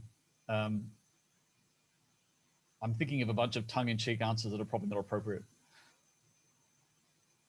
Anonymous attendee says, who will review the user story? So initially, the team members that are going to be working to build it will review it, and then they might review it with the customer who authored it. So you look at a user story and it'll tell you who authored it, who reviewed it, who approved it. You might need to go back to those customer stakeholders and say, what did you mean by this? And have a conversation, have a discussion, have an interaction. There might be a couple of different stakeholders, but that's who reviews it. Firstly, the person who's going to be implementing it. And secondly, they will then bring in whoever else they need to bring the clarity necessary. So that at the end of it, they can turn around and say, I can build that in the next sprint. Until then, they'll review it with whoever they need. Craig says, how would you prepare a team for an Agile project that have no experience in Scrum, or even project management? Get them to do these short courses. And no, that's not actually a tongue-in-cheek answer. They're free, so there's no cost to the company. They're short, and they will give them at least a starting understanding. Some of them are short. Some of them are and obviously ours, but not just ours. If you find a better one, give them that. But the free short course is the answer to a lot of these sort of, we've got no idea. Well, there really should be no valid excuse. The real reason is we don't want to have any idea. That's a different problem. But if they actually want to know, then these sorts of things is, I think, the shortest path, because just giving them a basic understanding. If you put them all on the same course, they all have the same understanding, that's the best success. Because if they all do their own research, they'll come and argue about it. Because Agile is still too fractured. You'll still get too many different views. Put them on the same course, then it'll be easier.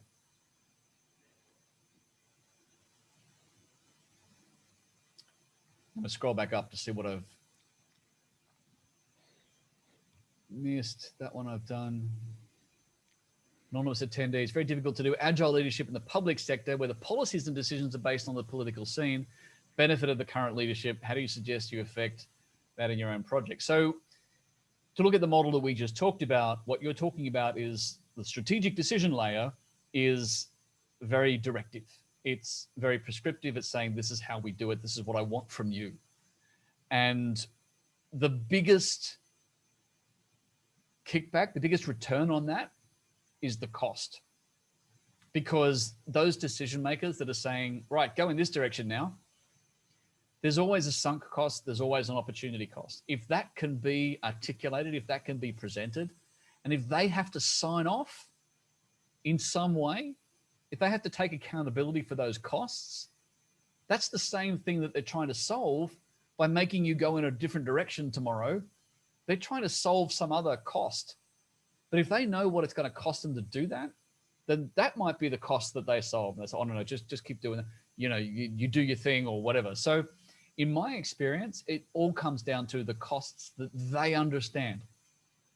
So the only path is to help them understand what the costs are every time they mess with the layers, the decision layers further down. Claire says, how do you approach a team leader who, on the face of it, spruik the Agile method, but who aren't receptive? No more than they do, and then tell them it's all their idea. No more than they do, tell them this is how it is, right? You know this, you've done all this. This is how it is. This is the way you want to do it, yeah? The assumptive answer, but you have to know. You have to know more than them, and you have to then make everyone else know what it is, and then everyone helps that person think that, of course, that's the way we're going to do it, right? Because you know how to do this. So it's a little trickery, but I guess that's a personal question of how I would do it. That is the approach I would take. It's not going to work for a lot of people, but step one, you got to know it thoroughly. You have to know the answer before you can feed the answer to them.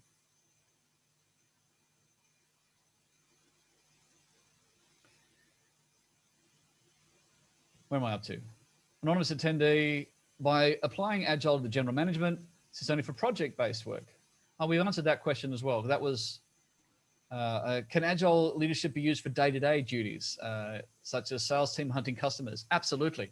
Use the decision layers by separating the decisions into the right layer at the right time.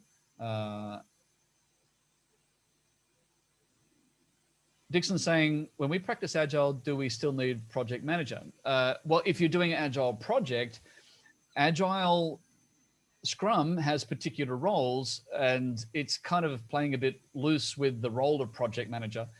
It's shaped a little differently. It's a role that you can have, but if you're doing business as usual Agile, you may or may not have a project manager. So there's no clear answer to it, because in Scrum, the project manager role can be slightly separate, or it can be aligned with something. It's often aligned, could be aligned with the product owner. It can be aligned, though, with the commercial side of the business, which is not the product owner and not the Scrum Master. So what I suggest is do a bit of digging on the roles that are available in Scrum and see how that fits your environment. Because project manager is either coming from the outcome perspective, or they're coming from the constraints perspective. And if it's from the constraints perspective, it'll be business oriented. If it's from outcome perspective, it'll be product owner oriented.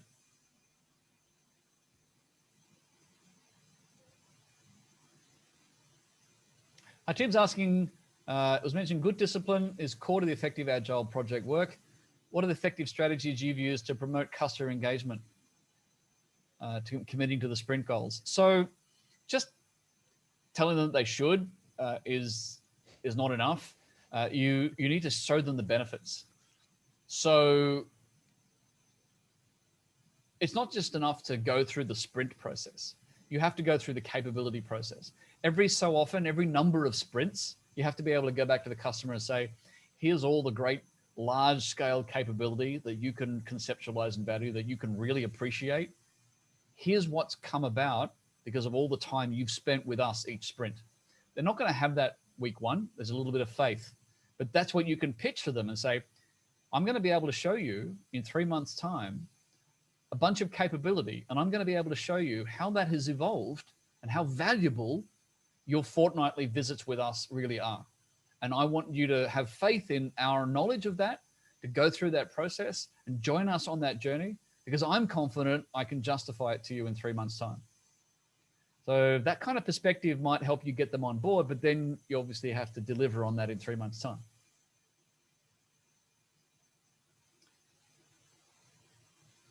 Last few, Craig says, how would you prepare a team for Agile project of no experience? We did that one. We did those, yes, do these courses.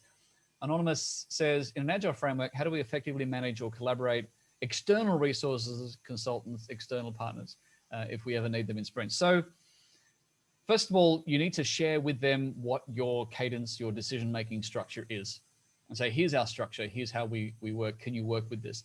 Now, sometimes they can't, and a compromise is in order. We can't make everyone work the same way we do, but you need to find enough common ground. But the simplest answer is, if you have a structure, ergo what we talked about tonight, then you have something to talk about.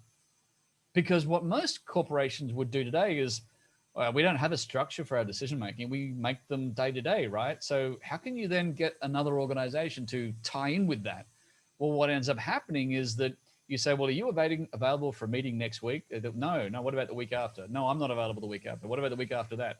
We play calendar tag, right? That's how we do it in most organizations. But if you have a rhythm, you can say, well, here's our rhythm. Where can you fit in? Where can you slot in? And you might actually create a rhythm out of them that they don't even know they needed. So the presence of a rhythm is step one. Glenn says, do you have any recommendations dealing with the concept involving all stakeholders from a customer base that does not have a consensus on the strategy? So where the customer stakeholders are arguing with each other. So flip it around. Normally you'd have, in a sprint review, you'd have the majority of the team and a few representatives from the customer. Okay, flip it around. Get a couple of members of the team, the appropriate expertise, get them into the customer environment, let the customer, because it's all based on uncertainty, right? It's because they don't know what's right and they don't know who is right. And they need to hash that out, but not with your entire team spending their time on it. But they need some expertise. They need some guidance to help them know where the edges are of possibilities. So that's what I would be suggesting. If you have lots of customer stakeholders arguing with each other, let them have help them understand that that's a good argument, because you need an answer at the end of the day, and you'll help them with some limited input, probably chargeable, but you don't do it as part of the sprint review. You do it as a separate exercise. Maybe that's what one of your team members does for 3 days of your sprint. That's their task. Do a bunch of workshops with customer team X to help them figure out what they need. That could be a user story. Make it a user story. A thing that has to be done.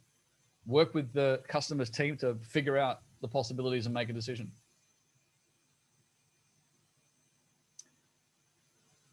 Balaji says, what's the difference between Agile and ITIL? So ITIL is about service delivery. ITIL is a framework for categorizing, understanding, and making decisions about IT service delivery, whereas Agile is about any kind of project. It's more to do with, again, with software, but ITIL is about IT service and what we need to think about. ITIL tells us the questions that we need to answer. Agile tells us when and how we need to ask and answer those questions or make those decisions. So we talk about from a decisions point of view. ITIL will tell you all the decisions you kind of need to make. Agile will help you determine when and how you need to make them. Linda asks, will you be talking more about the scaled Agile framework? I had not planned to. That is part of the Agile IT 518 long course that we have. I don't know if Linda, if that's the thing that you feel that we should be having a short course about, let us know, because we weren't sure really how many people were interested in it, because it's fairly large scale. But might be good. Would you reckon to go for a short course? Yeah, I don't know. It's, I mean, it's probably too small for I mean, it's 3 weeks, it's 3 or 4 weeks out of the long course, and that's doing everything. So it probably doesn't need a 4-week course. You can probably do it in 1 week. I'll see if I can squeeze a bit in for you, Linda, in the next couple of weeks. And no doubt you've started A him slide. Absolutely fizzing about what the next short course will be and how he's going to fit that in. That fertile brain of yours. I have actually, but I have to. I'm sure there's a few other short courses going on. And Anonymous says, before we wrap up, duck-sized horse or horse-sized duck. Assuming you can ride both. Assuming you can ride both. I would go with a horse-sized duck. Correct. Because I have a mild fear of heights, and I'd be a little bit ungainly on something that small. It would be so good though. And also, I'm thinking omelets. A lot of people have been worried about the droppings, but I think you can probably, it's all about income streams, right? I'm interested in what Hannah thinks. Chuck it in the chat, Hannah. Hey, Brenton, thanks so much. That's huge. 2 hours. Wow. Yep. And you're very generous. Here, so and yeah, we lost my a lot pleasure. of them, but those that had to leave all said thank you as they left. There's been a lot of love in the chat for your generosity, much of it from me, a little bit of it from Amanda, who said that now we can increase the number of PD points when they apply. So that's all very lovely. Thanks, Hannah, for moderating and for sticking around. Enjoy the time in lieu. And thanks, Brenton, and everyone for hanging around and making these such great collaborative sessions. I do just love the program. Do 3 of these short courses, you get yourself a credit. Go for it. What are we chatting about next week, Brenton? We're chatting about data visualization. We're going to get a little bit more technical, a little bit more functional, a little bit more practical, and but still, as I always tend to do, a bit of high level, a bit of philosophical, a bit of psychological. We're still going to do a bit of that. Great. So yeah, data visualization. It's the power of what our eyes can do with understanding information. Wonderful. That's what we're going to Looking forward to that. Thanks for the dog. I'm going to try and convince Hannah to show us and introduce us to Beans, the black cat. The cat, yes. Yes, and there's been a bit of chat about Hannah taking over from me. We swap roles next week, so I think that's a wonderful idea as well. So look forward to the outcome of that as well, folks. We'll catch you next week. Thanks so much. I'll leave it to you, Brenton, to sign off. Thanks very much for hanging with it. Thanks for all of your great questions and for all the awesome chat and participation. Until next week, that's all from me. Thank you and good night.